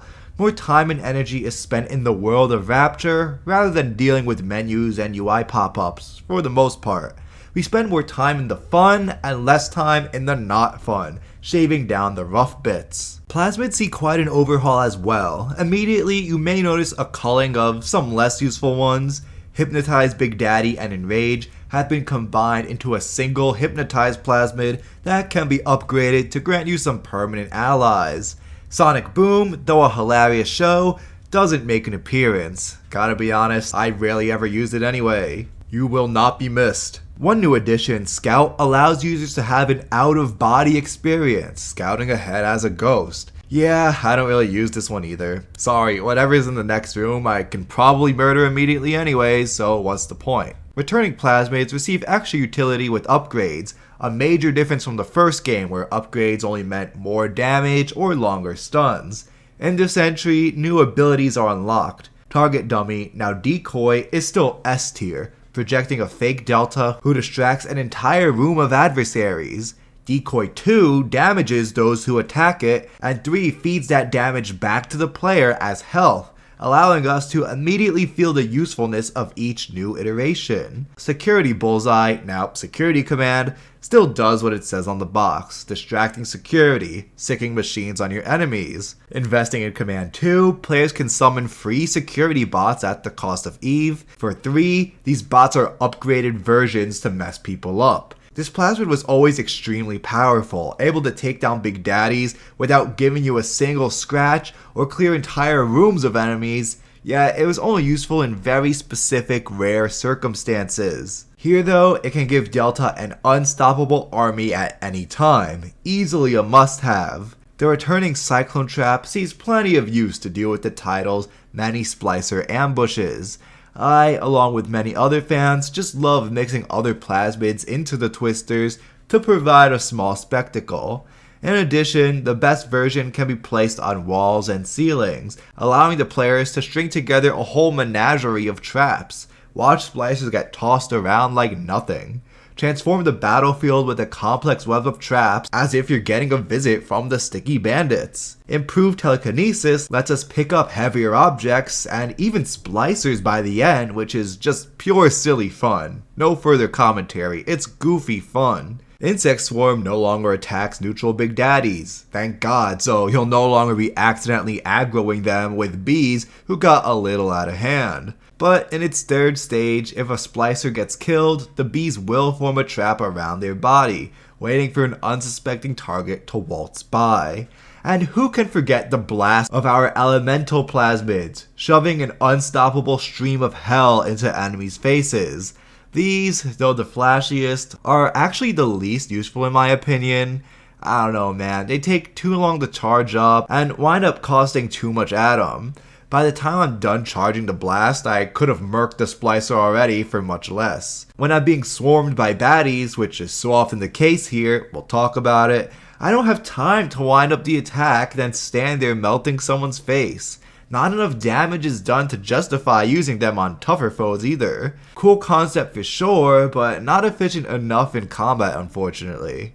Alright, moving on. Weapon upgrades function pretty similarly, except now after players get the 2 available upgrades for their favorite gun, a highly unique third upgrade is unlocked that turbocharges your weapon, a neat reward for investing in your favorites. The rivet gun will light losers on fire, the shotgun electrocutes them, which has some good synergy, setting up a makeshift 1-2 punch for your second shot. Your drill will deflect incoming fire when spinning, a sweet defensive move. Those cool attachments are still present to make your gun look sick as heck, while also serving as a visual representation of how much more powerful they are. Too bad this time around, diligent gamers can't collect every weapon upgrade, with fewer levels and extra improvements to collect. Yeah, it's gonna take multiple playthroughs to see everything. But hey, maybe this helps add replay value. BioShock 2 continues to make good use of tonics to allow player customization, letting us go with the playstyle we like best. Sure, we can still play with many carried over tonics or their equivalents.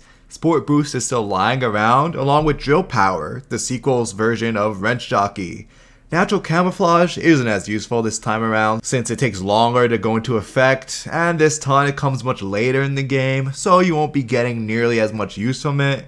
But then there are some awesome new additions. Handyman lets us heal friendly machines. Combined with Security Command, we can go full Dr. Robotnik with a deadly robot army.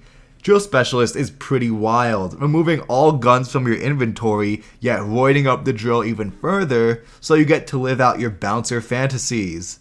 And Fountain of Youth comes from fully researching the Spider Splicer, and man, this one's straight up broken. While standing in water, your health and EVE slowly increase. Paired with Natural Camouflage, you could just stand there waiting to refill. These are just a few examples, though you can see why tonics are so great. 2 took what was already epic and made it more epic. Us players have more opportunities to specialize in the playstyle that we see fit. And these allow for more replayability as we can customize and try different techniques in different playthroughs. Beneath the waves, we meet many denizens for players to mow down, both old and new. When it comes to the big daddies, well, the bouncers and rosies are still pretty much the same, aside from minor reskins. But hey, this isn't a bad thing. I spent paragraphs on paragraphs praising big daddies and little sisters in the previous installment. Much of that is carried over here. We still get that vision of a valuable resource guarded by an optional protector boss. These palookas still make formidable opponents, sometimes. The relationship between the pair bond is still heartwarming, even if both are twisted science experiments. It's still cool how these battles are usually optional and fought on your own terms, so there's plenty of enjoyment in the strategizing. In this regard, it's good to piggyback off of the original, even if that connection hurts the sequel in other places. 2 neat touches are added in this entry. Before, if you stood too close to a pair, the protector would roar at you, even shove you back, but now if you stay up in this space for too long, you'll find yourself being clobbered.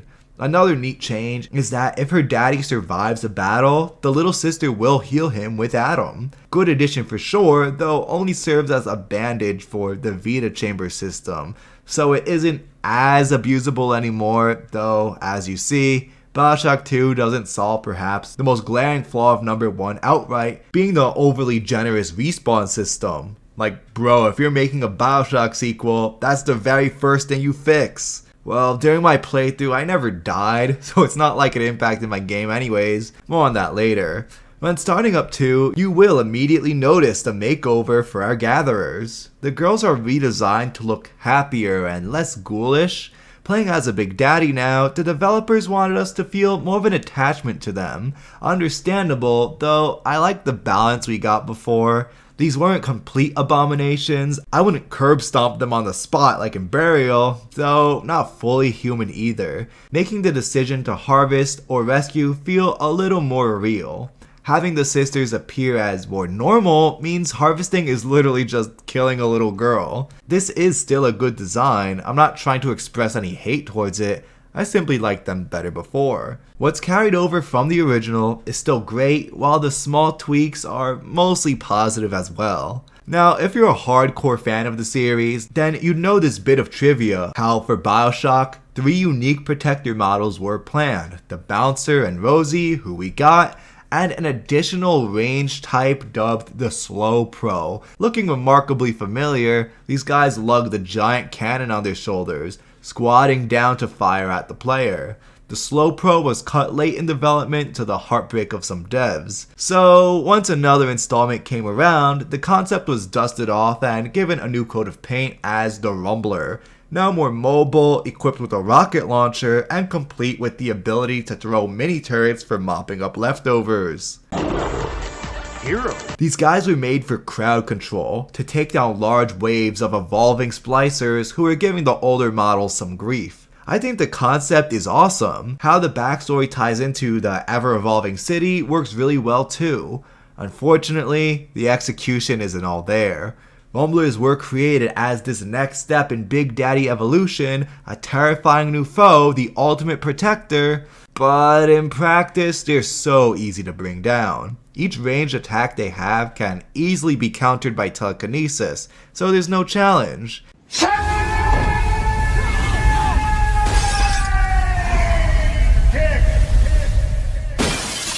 It's quite often that I'll murk one without taking any damage, not a single hit. Simply stand there firing with your primary weapon while grabbing any rockets or mini turrets that come your way, then fling them back. There's so much build up, so much hype until the actual fight itself proves to be a walk in the park. A fourth model too sees an introduction in this entry, that being the Alpha series, what Delta is. These were the earliest Big Daddies, so are the weakest by far, yet being more agile and possibly possessing a greater sense of self-determination. Alpha series were made as protectors, but now only serve as basic foot soldiers, sent against Delta in the final 3 locations. Same as our protagonists, they each had a bond to a single little sister, but in their case, she was lost.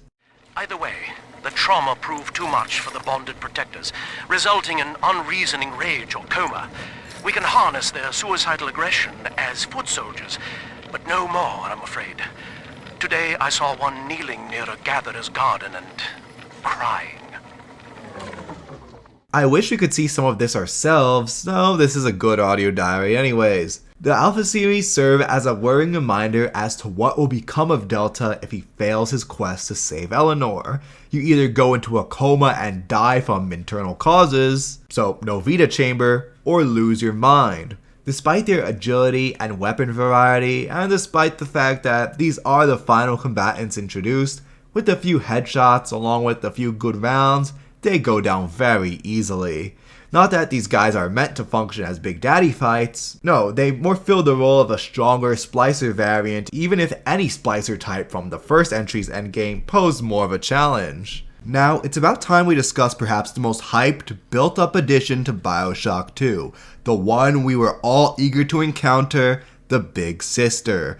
The fact that she hasn't been very relevant up until this point should serve as a warning sign, but let's be nice first. There is a lot to love about this new character, or characters really. Aesthetically, they're perfect, evoking the armored strength of a Big Daddy, yet with a much sleeker build to show off their remarkable agility. They're just full of the exaggerated swagger of a black teen. Her ferocity is backed up by devastating fireball attacks, along with a whirlwind of telekinesis. Players can't dilly-dally when facing her either. We need to knock her out fast or else she'll start sucking the life out of nearby splicers, regenerating health in the process, though not too much where it becomes annoying. Everything comes together with a terrifying shriek, warning the player of her presence as she hones in on you. The strength, agility, and sheer ferocity make Big Sisters the deadliest and most fearsome creature under the Atlantic. Aside from Megalodon, of course. The backstory for these girls is pretty interesting too. When Jack and Tenenbaum left Rapture at the end of BioShock, they didn't rescue each and every little sister. So as they grew older, their gatherer condition, along with consuming large quantities of Adam from corpses, caused them to turn feral. Rather than letting them go to waste, Dr. Alexander fitted them with weapons and armor to sick after any splicers who dare attack the future generation of girls as a sort of last line of defense. So, as Subject Delta deals with little sisters during his travels and poses a direct threat to Sophia Lamb's regime, they are sent after him too. So unlike other characters in the story, we receive a good sequel explanation for who Big Sisters are and why they're introduced now rather than in the original. By the way, where were those Alpha series during the first game? Did Ryan and Fontaine just forget about their existence? Because we didn't think of it? This is where my compliments end. Everything is great, from the combat to the presentation to the lore. So in Ryan Amusements, I was so pumped when our first real confrontation came. My hands were sweating, I'm leaning out of my chair. Then the battle happens and it's awesome, but oh no, bro. Really? That's it? She's dead? All that build up just for her to die on the 3rd level? Now, of course, more are encountered afterwards with a few cool scripted scenes. However, all the fear factor is lost. For the rest of the run-through, Big Sisters are relegated to scripted boss fights. Since they're that final defense for the girls, the older, angsty teens will show up once you've dealt with each of them in a level. So players know that once they rescue or harvest that last little sister, they'll be greeted by the shrieking of a red-headed millennial. There's no surprise, no stress. She's just another chore, another obstacle to mow down. After you kill one, it takes away from the suspense cause, well, you already downed one, what's another? Knowing that there are at least half a dozen more makes them feel expendable. Way back in 2009, little 10-year-old me was sold on a single pursuer Big Sister, an unstoppable force bent on hunting down your character. Such a formula has worked in the past. When BioShock 2 came out, I hadn't played Resident Evil 3 yet, but that was a 1999 title that implemented a nigh unstoppable stalker with perfection, leading to unspeakable horrors for future me. RE3 Remake ruined the dreaded nemesis, but that doesn't take away from Capcom's previous success. If something similar was adapted for this series, again, it doesn't have to be exactly the same, but fit into this universe, the Big Sister would have been a resounding success. But what we're left with is a fun fight followed by a small shrug. Perhaps making her appearance more random, less scripted, and less expendable would have helped. So much effort was put into making them the ultimate bad guy, but you can't help but feel more could have been done with them within the gameplay and story. So much potential, but you get a feeling they didn't know what to do with them. 2K Marin finally crafted a puzzle piece, a beautiful work of art puzzle piece, but didn't know how to fit it in with the rest, so we just kinda cram it in there and hope for the best. As for those deranged splicers, most variants from the first BioShock make a return, except for the Nitro Splicer because, well, screw them I guess.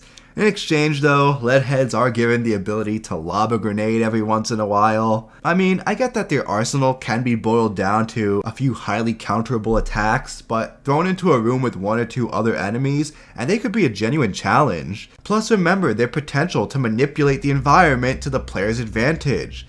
Nitros were such a pleasure to have. They're a perfect example of not appreciating someone until they're gone. But moving on from what was lost, Duggish Splicers make a return for the early game, the first 4 levels, and they function almost exactly the same as you remember them. At the risk of sounding overly negative for this section, I do find it frustrating how these enemies are thrown out so fast. If the players want to be diligent in their research, well, you get the Research Camera and Paupers drop, level 4.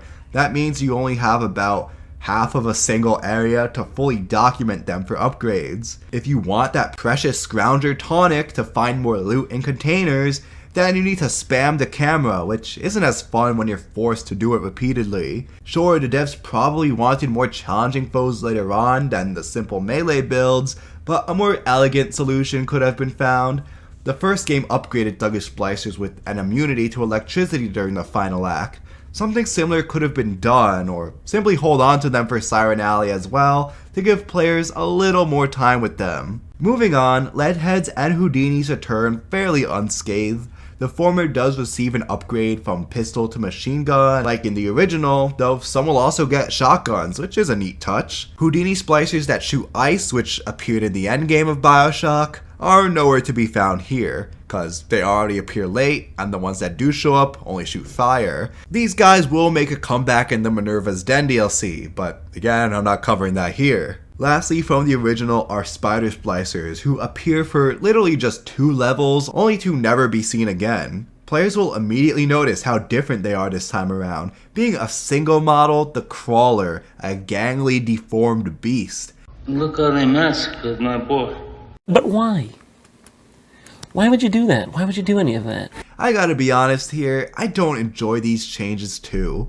Before, spider splicers were sleek, elegant, and acrobatic, almost like a cross between a ballerina and a ninja coming to murder you. Oftentimes, their stealth skills would cause you to freak the heck out. This doesn't happen in BioShock 2. These dudes are loud and clunky, easy targets you hear coming from a mile away. A far cry from the terrifying plastered splicers we saw during our last adventure. One newcomer to the Halls of Rapture is the fearsome Brute Splicer, who in my opinion at least, is the best enemy all around. As splicers evolved for years under the sea, splicing to become tougher and stronger, this was the result. They fit so naturally into that Darwinistic survival of the fittest mentality that they seem like such an obvious inclusion. Finding them is a fun challenge since the brutes can withstand more punishment than the others. Some of their attacks dish out loads of damage too, like this ability to grab heavy items from the environment to throw at you. Then to close the distance, there's a powerful charge. Awesome entry, 10 out of 10. When it comes to each individual splicer, we see some ups and downs, good ideas and bad ideas. This continues when discussing them as a whole too. One good change made is improved AI. Back in the first, enemies had a variety of attacks and moves that left me impressed, but they were usually either charging you while taking bullets to the face or gunslinging out in the open. Here in the sequel, splicers fight more intelligently, often taking cover then stepping out to fire. You'll also notice how much more agile everyone is, rolling around to evade my attacks or leaping down from above. A fun level of verticality is added to combat that makes it more three-dimensional, so there's another plus. However, there is one alteration to the splicers I feel brings the whole gameplay experience down as a whole. They are too easy, which leads to a larger problem that BioShock 2 as a whole is too easy. Your average opponents go down with little resistance, making them mere speed bumps in Delta's way, even on the toughest difficulty, which you will realize is only hard. 2 has no survivor mode. But yeah, only the spider and brute splicers have enough health to not get one-shotted in a fight, yet even then are easy enough to put down once you learn their attack pattern. Heck, Alpha Series 2 can go down in a few seconds thanks to some headshots and good ammo. By Inner Persephone, the final level, I'm still plowing through everyone almost effortlessly. That's not meant to be a flex. Who cares how good I am at a 15-year-old single-player game? I'm just wishing there was more to challenge me. To compensate for frail foes, BioShock 2 repeatedly throws waves and waves of splicers at the player. If you're new to the series, then sure, the first half may be more difficult, but you'll get used to it soon enough. If I can go off on a side tangent, this approach causes the sequel to feel more like a shoot 'em up than the more horror shooter RPG light of the original. Back in 07, yes, a few instances saw the player take on a wave of enemies, though you didn't need as many on screen to feel threatened. A lot of the time you were roaming the halls only to run into 1 or 2 at a time. Because splicers were more difficult individually, this was enough. Here it's more of a shooting gallery game. This transitions us into 2013's Infinite, which goes all in on this, so desperately wanting to be a Call of Duty with less horror and RPG mechanics, and a far heavier emphasis on shooting galleries. I'll get back to BioShock 2 Horde mode soon. Let me continue with the difficulty problem. Over the course of the game, you're finding new weapons, plasmids, and tonics, then upgrading each of these. Like in the original, you see your power level slowly start to rise as you obtain more and more Atom, more and more weapons, and it's super satisfying. But unlike its sequel, enemies got deadlier as the levels progressed. Each time you stepped out of the bathysphere and got into a fight, you thought, dang, this is rough. You felt bullets hit harder, while your hits grew softer. For my 2.5-hour BioShock analysis, I did critique how, by the endgame, your opponents felt too bullet spongy, so you were splicing and evolving just to keep up with the growing difficulty. In BioShock 2, though past say the halfway point in Siren Alley-ish, you're not evolving to stay competitive. Nah, it's just for the lulz. How powerful can I possibly get? Or how can I kill enemies even faster? Once you're over the hump, it's just smooth sailing for the rest of the playthrough. On the upside, at least we avoid the problem from before of some guns falling out of favor, not keeping up with the tankier denizens. Too bad the workaround here is to break the weapons entirely. Since every single weapon can melt every single enemy type, yeah, of course they never fall behind. You're only a headshot away from insta-killing most splicers. We can easily file this under a Pyrrhic victory. This has further ramifications too when it comes to the horror. Thankfully, this game attempts to build some creepy set pieces, unlike some later entries that shall not be named, which literally use a single jump scare. Several locations here are able to achieve a spoopy atmosphere. Every now and then, I do feel a spoopy. Too bad these moments lose all impact when I realize that, yeah, anything that moves in front of my reticle will get dusted almost immediately. If my adversaries pose more of a threat, I can easily see some of these set pieces being some of the most memorable, most heart attack inducing in the series, but they simply are not. They're not allowed to be. If we feel too vulnerable, then we're not sold on being a big daddy. Putting my analytical hat on, I would say that in this regard, BioShock 2 was doomed not from the word start, but from Big Daddy. As a follow-up to one of the greatest, most critically acclaimed titles ever, you want to do things bigger and better, find a cool new angle to justify your existence. What the creators decided early on in development is to have gamers play as a Big Daddy. When I was 10 hearing this news, it sounded awesome. Irrational flirted with the idea towards the end of the first game, so now 2K Marin gets to take this idea and run with it.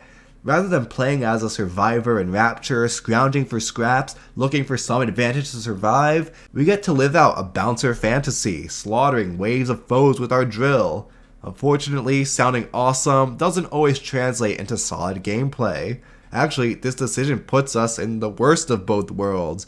We aren't quite powerful enough to live out an all cheat codes unlocked 360 no-scope Rapture power fantasy, but at the same time, we are too strong to experience gripping challenges for long swaths of runtime. If 2 was a walk in the park, then there is no game. If it's too difficult, then you don't feel like a big daddy. So here's this weird middle ground where you can't truly enjoy either. Again, not too bad or noticeable in the first half, though it becomes very apparent in the latter half. We don't get those moments where our power is temporarily scaled back. Now our power level just rises up and up and up with no end in sight. Sure, the occasional back burner position of its antagonist, lost potential of a pursuer, and drop in difficulty are each notable shortcomings, though what is the worst problem, the element holding back this entry the most, is the gathering. Oh my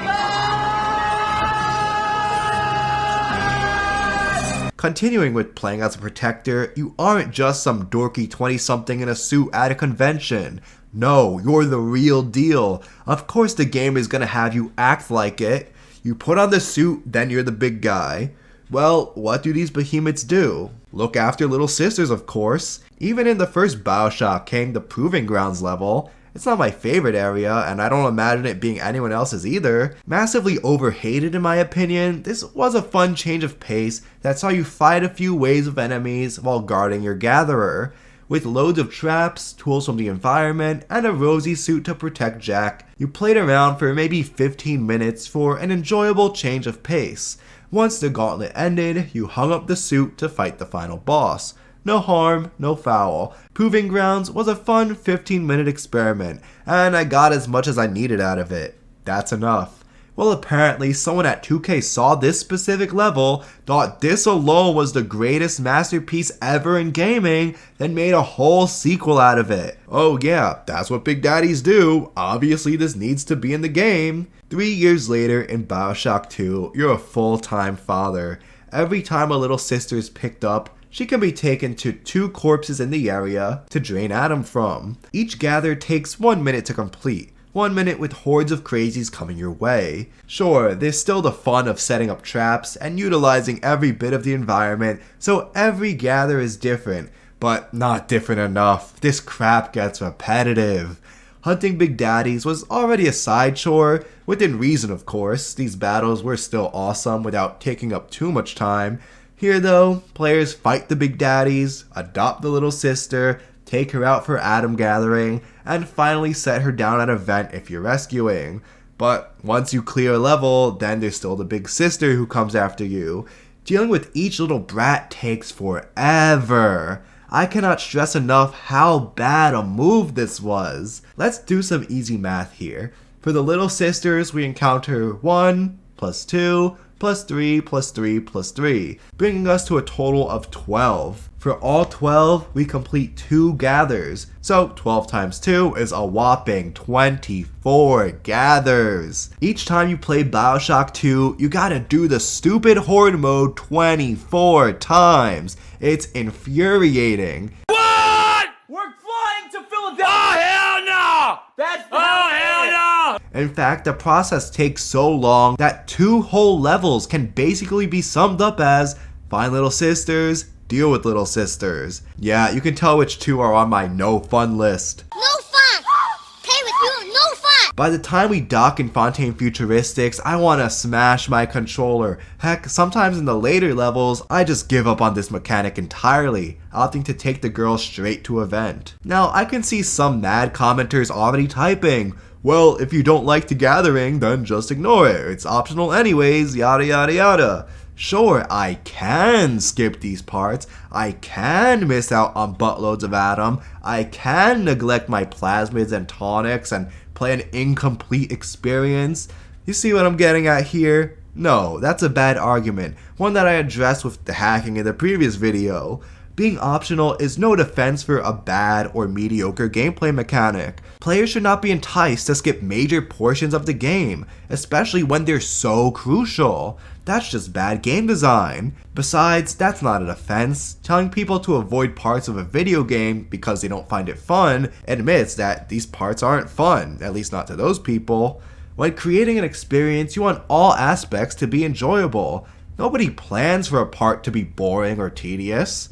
Also, yeah, lots of Atom is locked behind gathers. Atom is extremely lucrative, so you can upgrade your character, plasmids, and tonics, but also extremely scarce. So there's an incentive so high to complete these tasks that they're essentially mandatory. Needling Atom is an integral part of BioShock 2, woven deeply into its fabric and economy, yet this entire portion of it doesn't work, at least not in the way it's executed. One simple solution would be to halve the number of these battles by giving every little sister 1 opportunity to gather. Next, to keep the in-game economy balanced, just double the amount of Atom drained from 40 to 80. There, problem solved. Doing that would have saved players tons of headache. One compliment I can give to this mechanic that's cost me what feels like years of my life, I gotta appreciate the voice lines from the girls as you hoist them around. They'll react to your encounters with enemies, making hilariously sadistic comments as you smash, shock, and burn your way through each foe. As wild as their comments are, little sisters do see a distorted ballroom version of Rapture, so maybe electrocution does appear to them as dancing. Overall with the gameplay, we are given notable upgrades that keep us in the fun longer. The gameplay mechanics, how it functions, is awesome. Unfortunately, the implementation is not awesome with an easy latter half, crazy player power surge, poorly implemented enemies, and too much time with these great mechanics completing tedious daddy chores. A couple of tweaks here and there could have made this a truly unforgettable experience rather than a tedious slog parent simulator. At the start of this video, I asked if BioShock 2 really is an underrated gem that's even better than the first, and yeah, I immediately dismissed the notion. My opinion of the title has remained stable over the years of enjoyment. It's a fun game with a lot going for it. I love the refinements to the gameplay mechanics that deliver a streamlined, more efficient shooter while still maintaining all of what made the original great. I love how we get to experience Rapture from the unique lens of the downtrodden. I love many of the new characters. They're instantly recognizable and almost as iconic as the ones who came before. I just wish that with every positive didn't come a handful of negatives that follow. Many ideas are good, many mechanics are well crafted, but too often easily avoidable missteps hold them back. There's so much to appreciate that's bogged down by other strange choices, which is probably why the game's legacy has been in flux for so long. Where one critic sees dual wielding, more customization options, memorable characters, better hacking, and a heartwarming story, another may find repetitive daddy chores, unbalanced difficulty, and a dragging plot desperately in need of a curveball. If the series continued, perhaps the devs could have learned from their missteps while keeping what worked, sanding down the rough spots until we got the perfect installment. Obviously, we got a watered down COD wannabe with the copied and pasted story instead. Then, after a terribly nonsensical retconning DLC, we've been on a decade-long hiatus. So, yeah, most of the quality of life improvements just got thrown out the window. I wish there was an easy answer on BioShock 2, some straightforward narrative we can find. Too bad there isn't one, but that's why I love talking about it and had a lot of fun with this video. There are plenty of ups and plenty of downs. A lot of ammunition for both sides of the argument. 15 years later, I still don't know exactly what to make of it. Gotta be honest though, I take the first BioShock over its sequel any day with no hesitation. So guys, what do you think? Is this the best of the bunch? Should it be forgotten between its award-winning siblings? Or do you agree with my somewhat middling take? Let me know in the comments down below. And remember, if you enjoyed this video, to please leave a like, subscribe, and to check out my social media. See you next time.